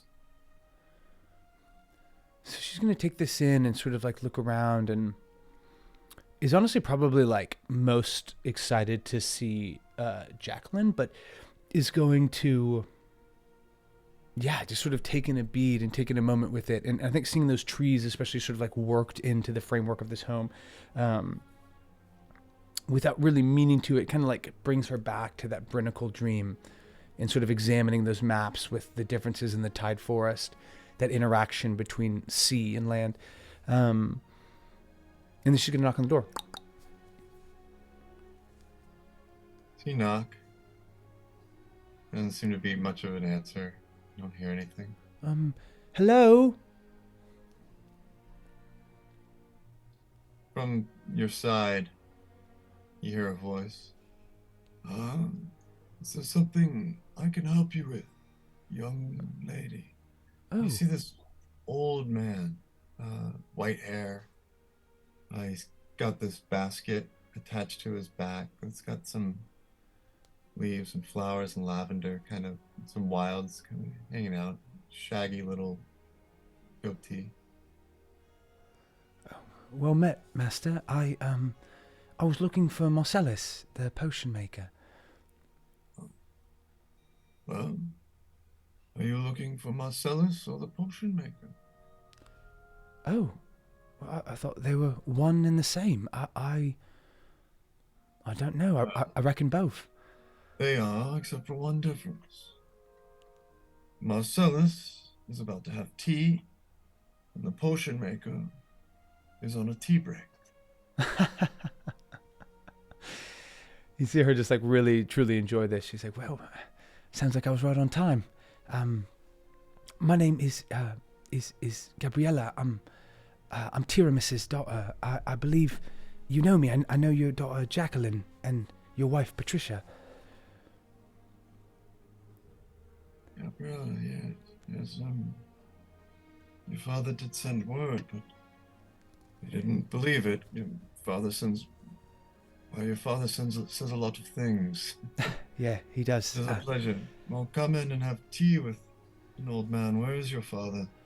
He's back at the port where we were just unloading some of these oils. We're interested in buying some silks and taking them elsewhere. It's one of the final legs of our journey, but I've never actually been to Ravensport, so it's one of the more exciting moments. Oh, well, it's an exciting place. Exciting place indeed. Sorry, I got like the worst one. Sorry. What do you mean? The music. I have to keep it like my hand on the mute ring. Sorry, Oh, sorry. And so he kind of stops at that. He's like, silks, ore for silks, silks for paper, paper for oil, oil for stone, stone for silks. yeah. Tiramus.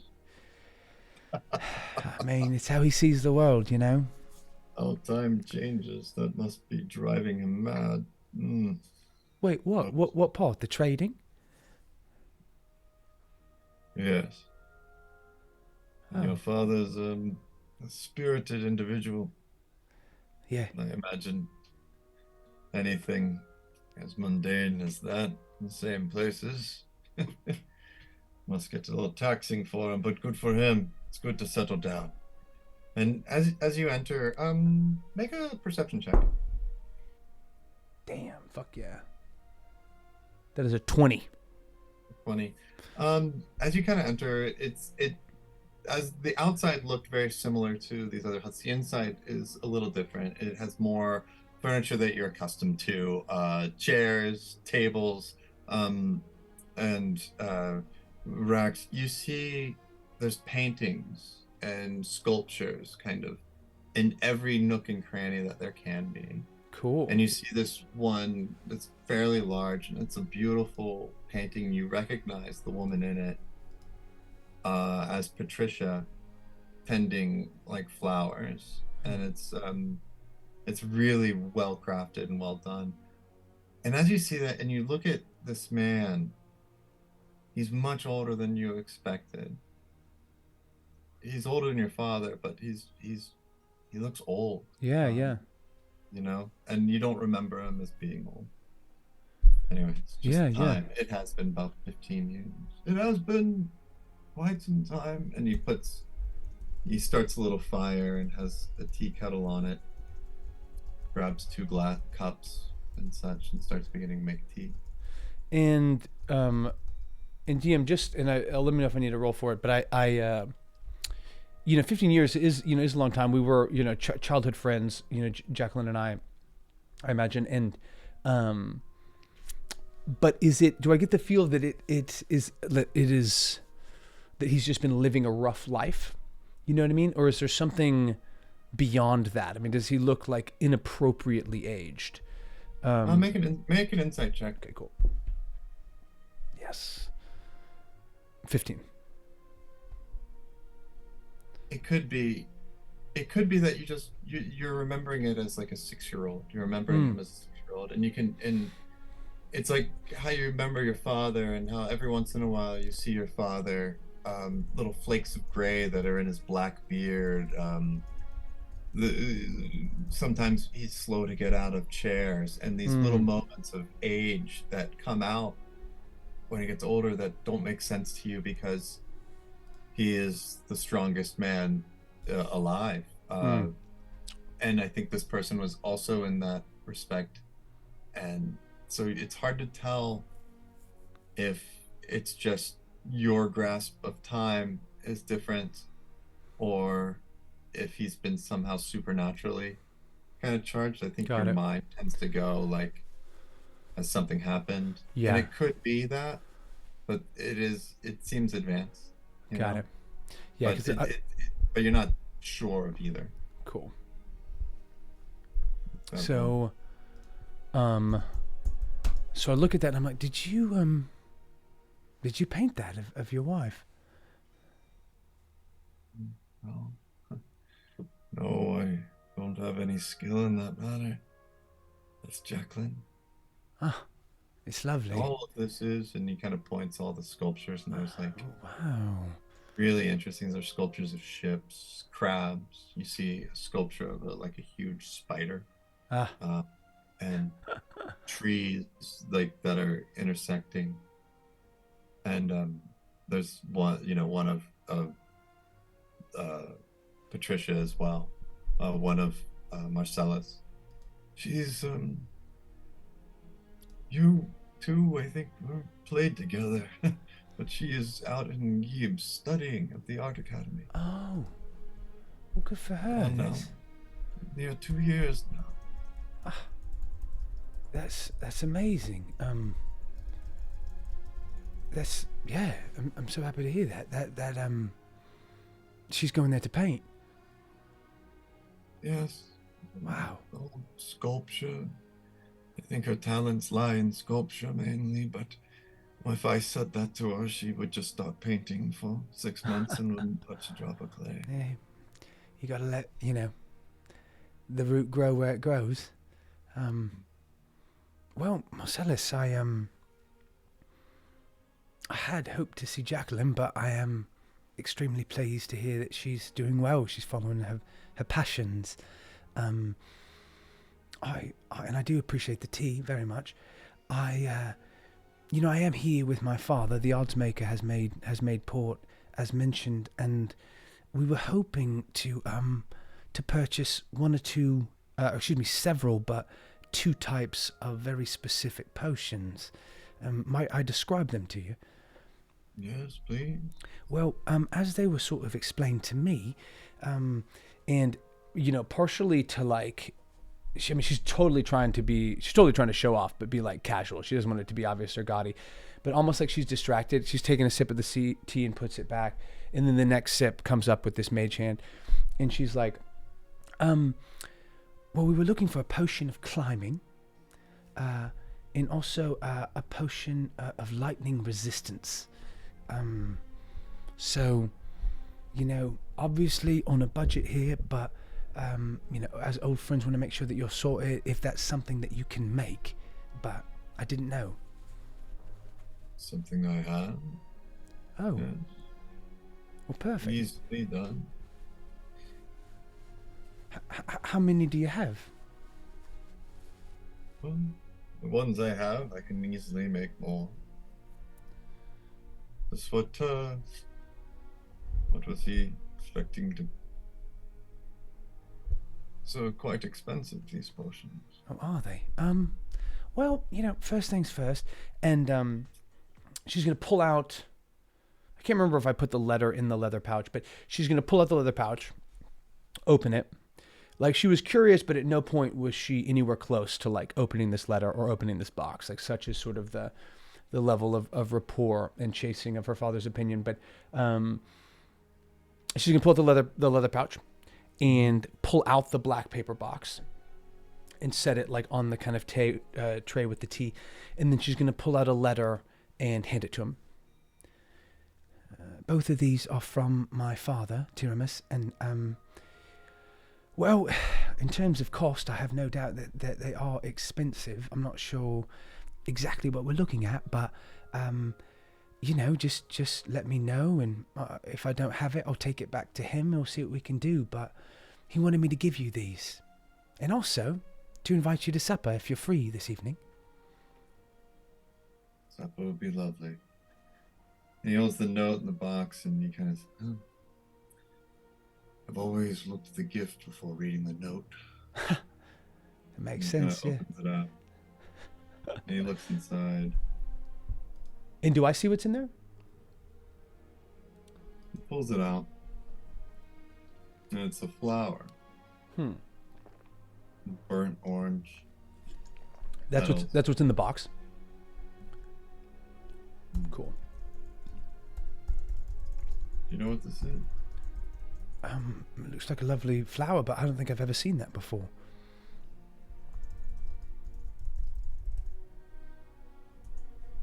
He puts it back, and he opens the letter. And the letter's long. It's kind of verbose. And he sits there, and it's almost kind of annoying because he just sits there. And he just reads it quietly. And he seems to be a very slow reader. That would irk her to no end. Yeah. Okay. Well,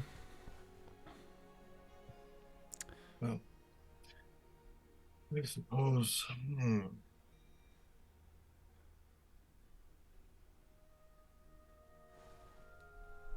I can give you 5 climbing potions and 6 lightning resistance potions. Give. For the flower, yeah. Oh, wow. What kind of flower is this? For the willow bloom. It's a flower of legend. It doesn't exist anymore, but there are replicas. This is one of the finest I've seen. Wow. And have I heard of a widow bloom, willow bloom? Yeah, widow bloom. Sorry. Roll history check. Please God. 17. Yeah. It's in a lot of fairy tales, of which you read a ton. This is knights climb the highest mountain peaks to reach these to give to princesses to earn their favor. People search for miles for this to cure a disease. I think in one book by a man sets out at the beginning of his life in search of one, only to find at the end of his life there was one at his house all along. That's wild. That's great. And there's just a bunch, but with a 17, huh? Mm-hmm.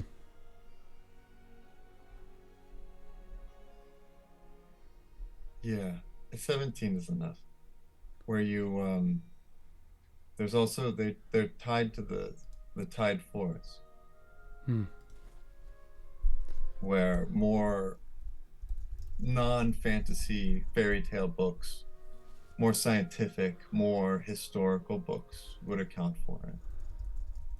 You know, but it is something that doesn't exist. It's like the Golden Fleece. You know, Hmm. Sure. it's something that doesn't exist, and that's a fine replica indeed. So let me get those potions for you.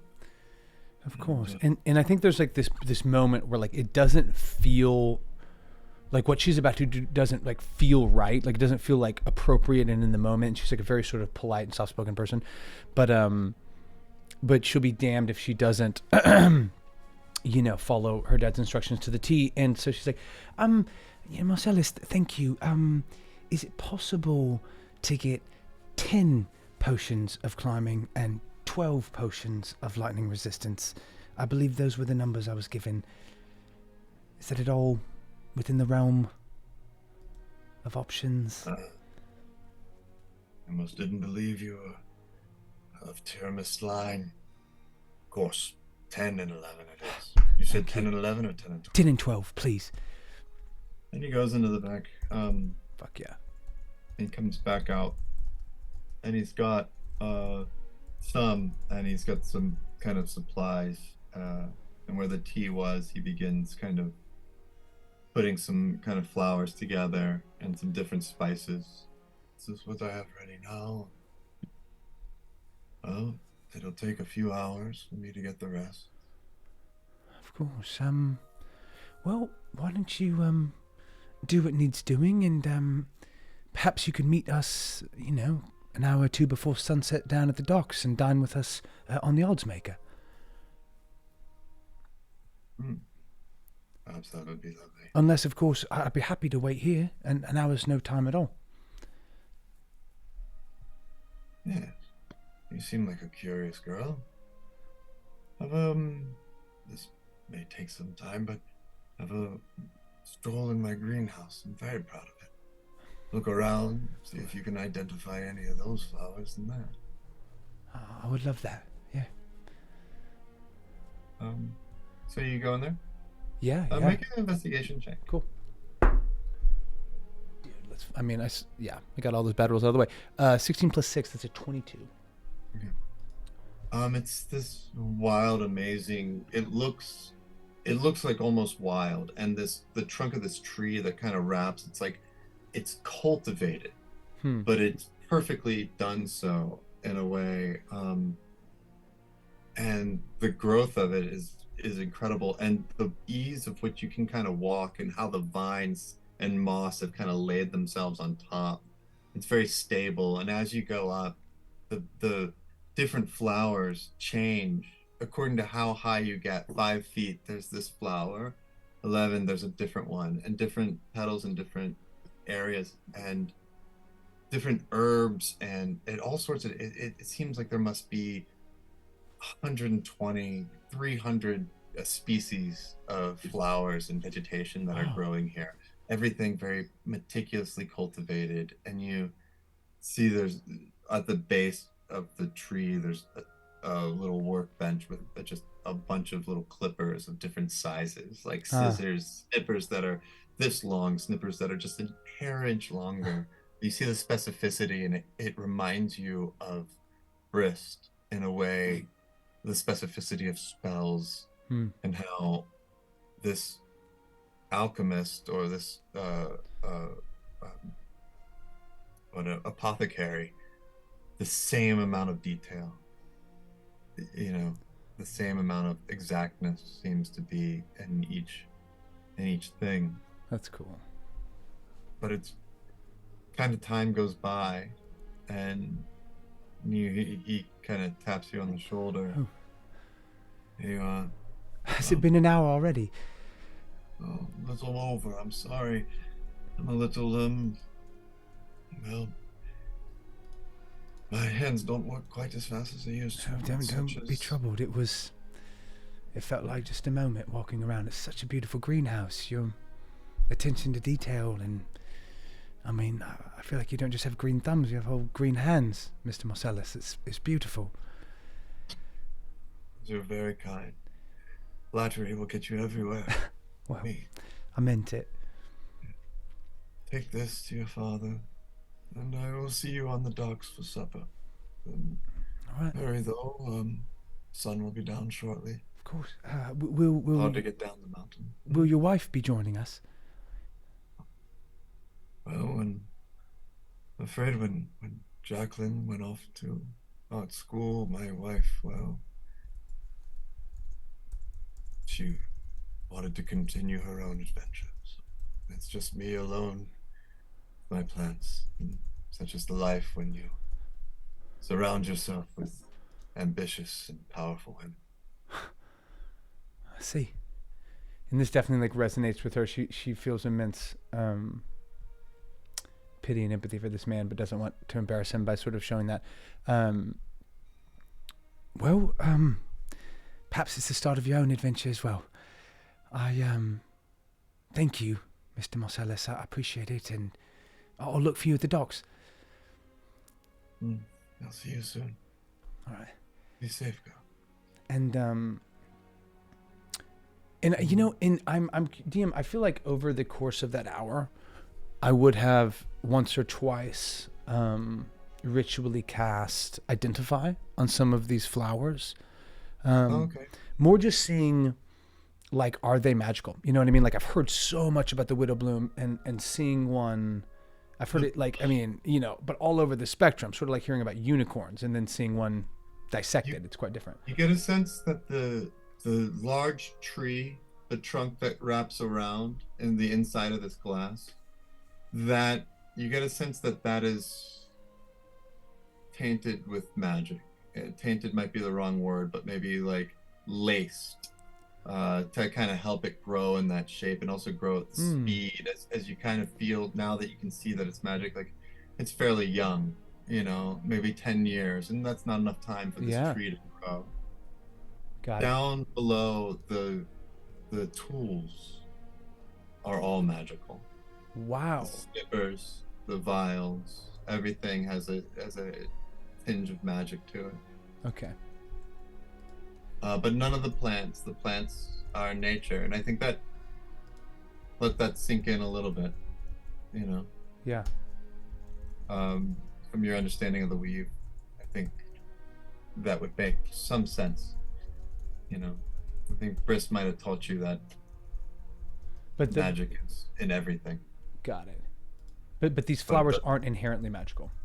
No. Got it. Cool. Yet. Okay. So love that.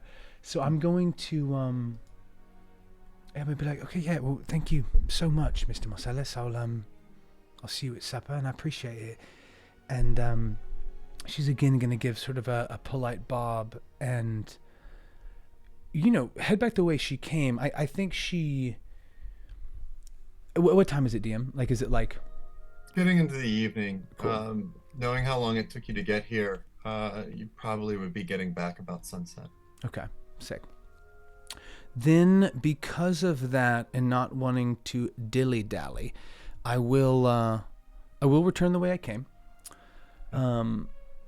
She is interested in, once she gets down there,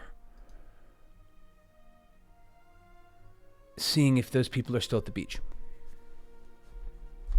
As you get down, you don't see anybody. Do you use the familiar to fly over, or are you just going to go down to the beach? You don't see any heads popping up.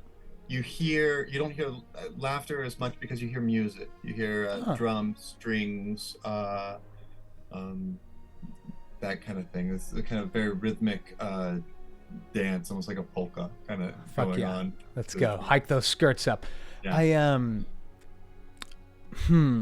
She's really intrigued, but because of the if I feel like I have 20 minutes or more than that, then I will go.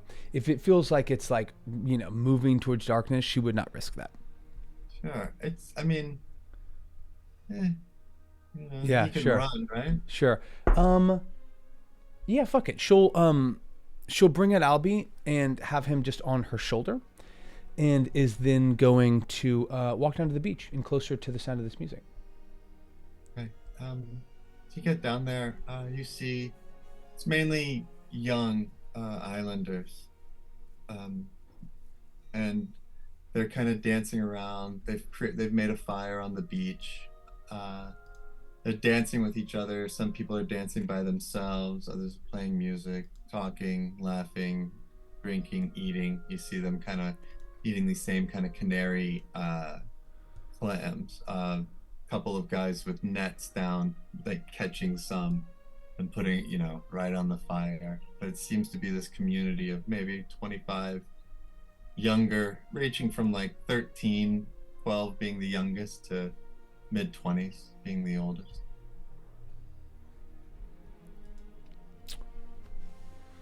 Interesting. And they're sort of just like kind of drum circle vibe?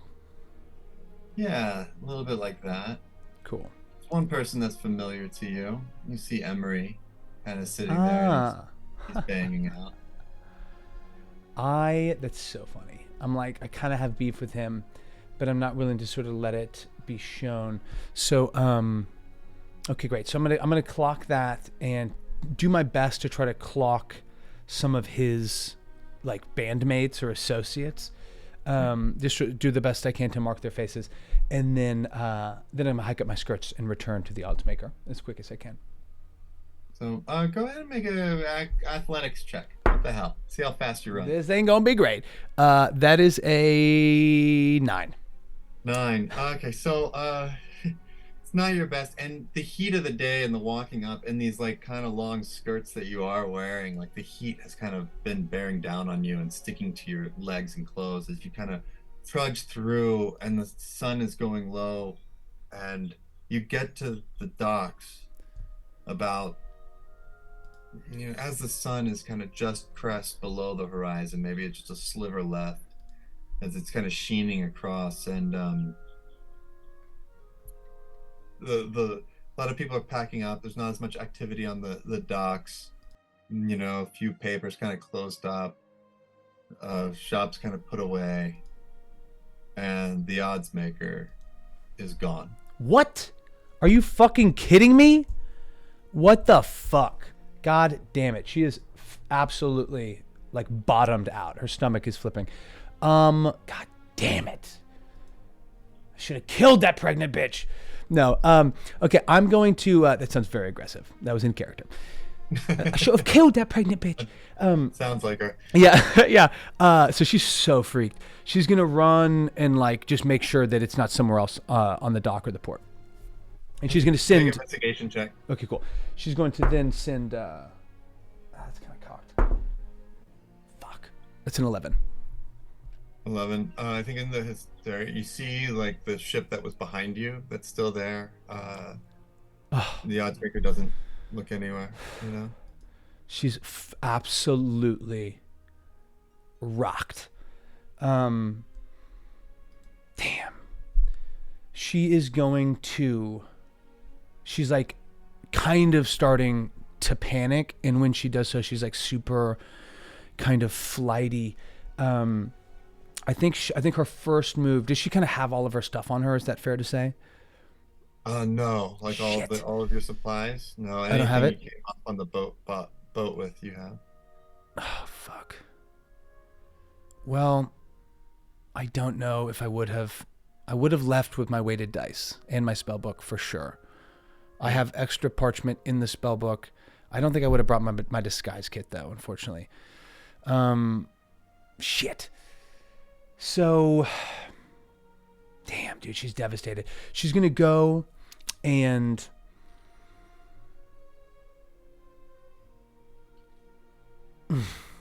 she's gonna try to find someone that looks either like a quartermaster or someone that's associated with the docks in any capacity. I'm sure that things are winding down for the day, so I'm not sure if that's even an option.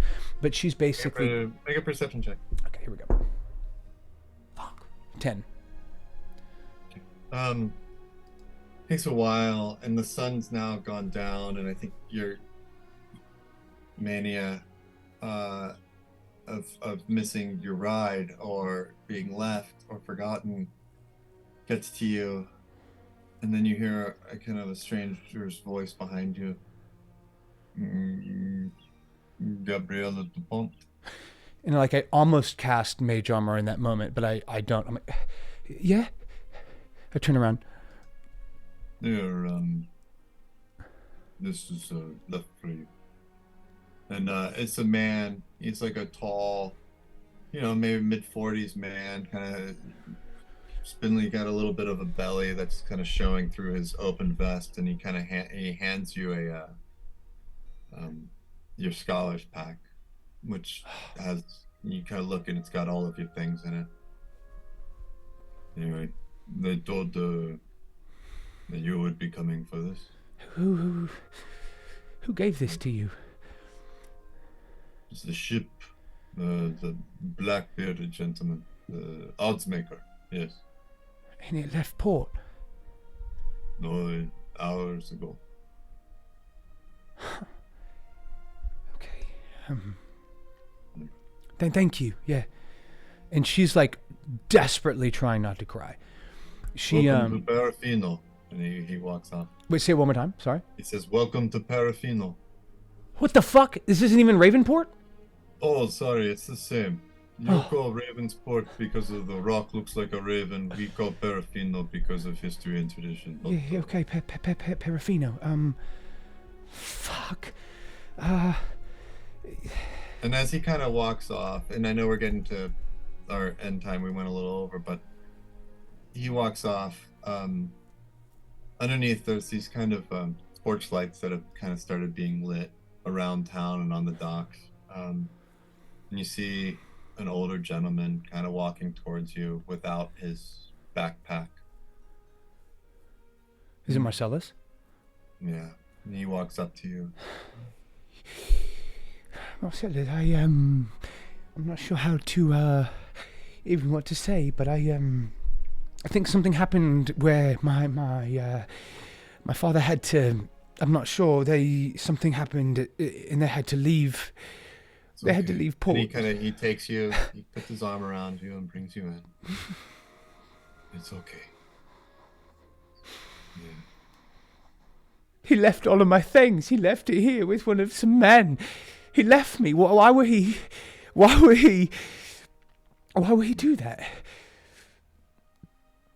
Well, it's all going to be explained. Yeah. Let's go get a drink. And I'll talk to you about it. All right? It's that fucking Fiona woman. It's this fucking hag he brought on. He's been...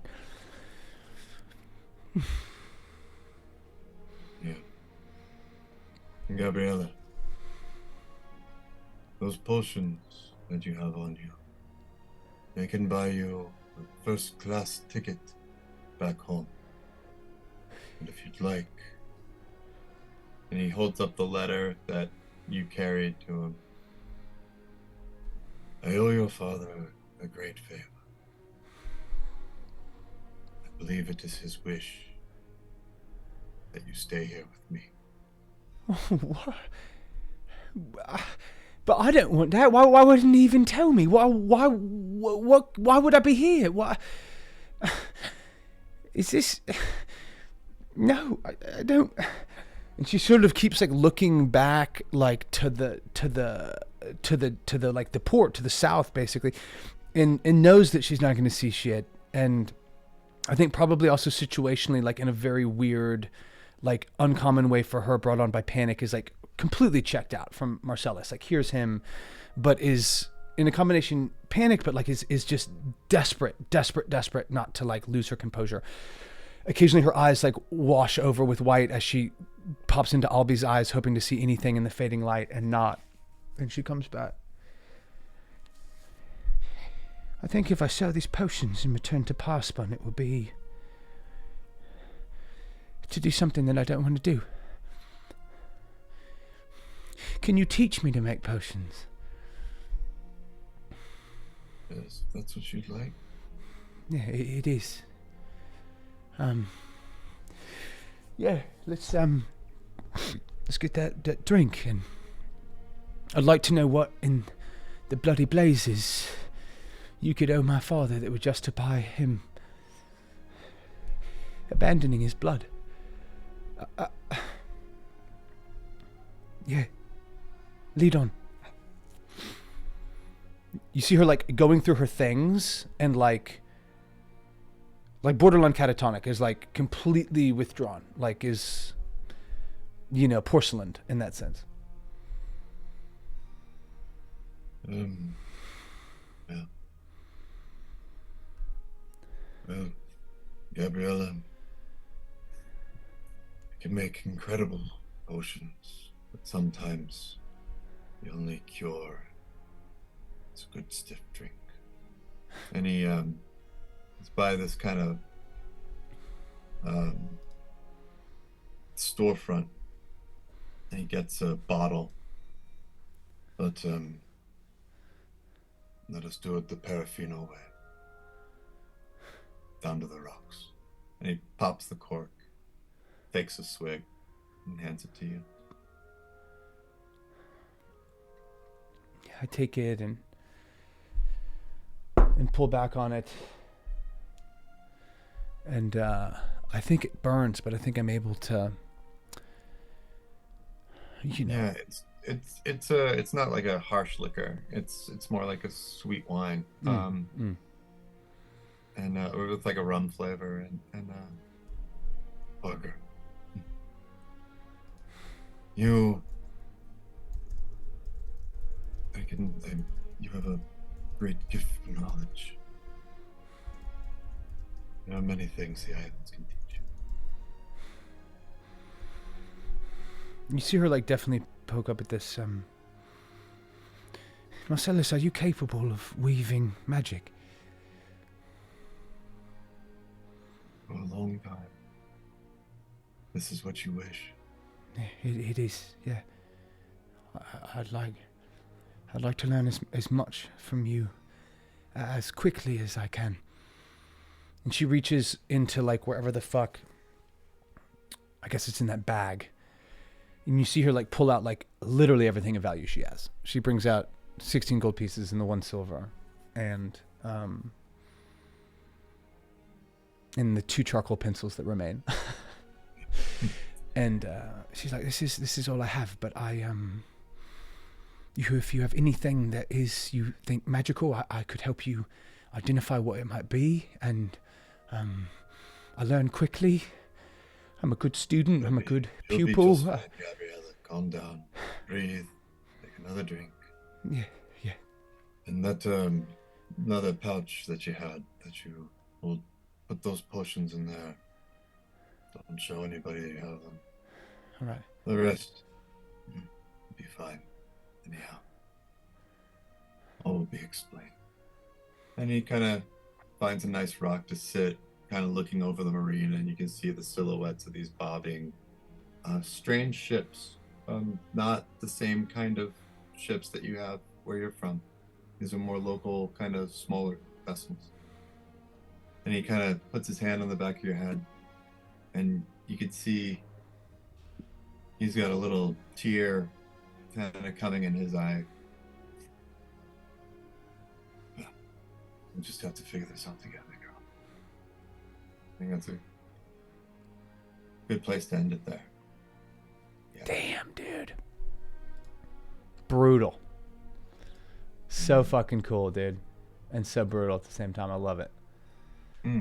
Damn. That was visceral for me. Terrifying. Oh yeah. Abandoned at port. Are you fucking kidding me? Abandoned at port, baby. Did you see it coming? Not at all. Did you see it coming? Yeah. Not in the slightest. No. I, Mainly because we were coming back to have dinner there. You know what I mean? I was like totally on board for that. Fuck, man. It's all right. That was awesome, Brian. Thank you for that, dude. Cool. Well, Fuck. we'll get into more combat. No, there, dude. The world's pretty neat. I Right? can't handle any combat. I know, right? Yeah, I was like, what am I gonna do? He's got so I did take the one cantrip that lowers people's speed, so I can get out. No, thank you for that, man. Yeah, Yeah. these islands feel so alive to me. I can't wait to scope them out. Um, yeah, I mean, for what it's worth, like, I mean, yeah, she's gonna spend. I don't know. She's like really interested in. Well, yeah, we'll dive We'll into it. talk But I, about it. I think yeah, there'll be a little bit of a. He's got some things that he has to tell you. sick. But there'll be some. It's a pretty cool place, you know. Yeah, Whether she learns how to fucking run on the waves and jump in the yeah, air, yeah, you know. yeah. I that definitely jumped out at her. She was like, "That's got to be magic that made that happen." Yeah, you know how you do it. You just like, all right, what's gonna entice? Yeah, sure. Well, let me tease John a little bit. Let's give him somewhere to go, and let's give him somewhere to want to be in the Yeah. exact opposite direction. No, dude, that was great. This is a wizard's dream. Oh, all right. Hmm. Bro, I love you. Guys, thank you for tuning in. Gravanch, Oh, Tommy, Gavanch is here? Sweet. Gravanch, you're the man. Yeah, he gave us a shout out. Appreciate you guys. Okay. We'll be doing this next Wednesday, New Moon Chronicles, where Brian and I essentially switch off DMing the same world with two different characters that are separated and see what happens. So, and Gabriella arrived in port and was marooned by her own father. Uh, Dude, oh, I so love how good. you got fucking I love how you got taken advantage of too. That was so Yeah, good. yeah. That So was perfect. like John was like, "Oh fuck no," but Gabriella was like, "Hell yeah, why Yeah. not?"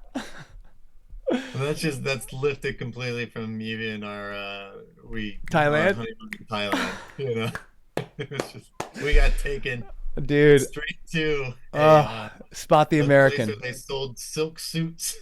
Because No. this guy was just supposed to take us around to show us these like Buddhist places, and it was awesome.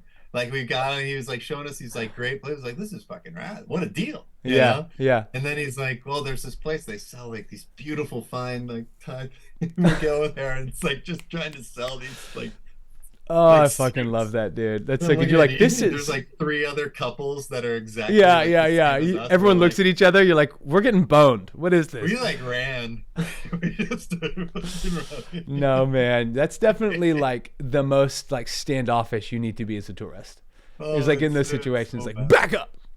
Yeah. Oh, bless. No, I can't wait Dude, to you're the dive into best. this. I love doing this. This is so much fun. Oh, it's the best, dude. No, we're So onto something. cool. This is awesome. Well, looking forward to seeing where we go. Yeah, and thank you. I think normally, what do we, Brian? I feel like normally, like an afternoon sesh is ideal for us. This was sort of accommodating my schedule today a little bit. In Yeah. general, is that correct? Like normally, like a I three. think so. As Right. much time to prep as possible. I had to, Totally. like, the digitizing everything for me. I'm like, oh yeah, Yeah, if it's just bro. right here, it's no good having, and No, then I these start drawing these maps. I gotta put color on it. no, And these then, maps were incredible, man. These maps were this one's incredible. pretty bad. No, This this is one's not. awesome. This is This is like the perspective is all off. But whatever, dude. like I'm drawing these things. I was like, oh, they should have these palm trees. I'm like, oh, I gotta draw No, those. how else are But you gonna like represent him? the paper's like in a different spot, and then I'm like, oh well, it's okay. Oh I'm not gonna man. criticize myself too No, much. no, no, you're doing it. All right, man. I gotta get out of here, but All love right, you. dude. Take care. We're doing this Thanks again everyone next for Wednesday. watching. Come in, dude. Of course, brother. Of course. Yeah, and ditto. Thanks for everyone that tuned in. We're out of here. We'll see you next week. All right.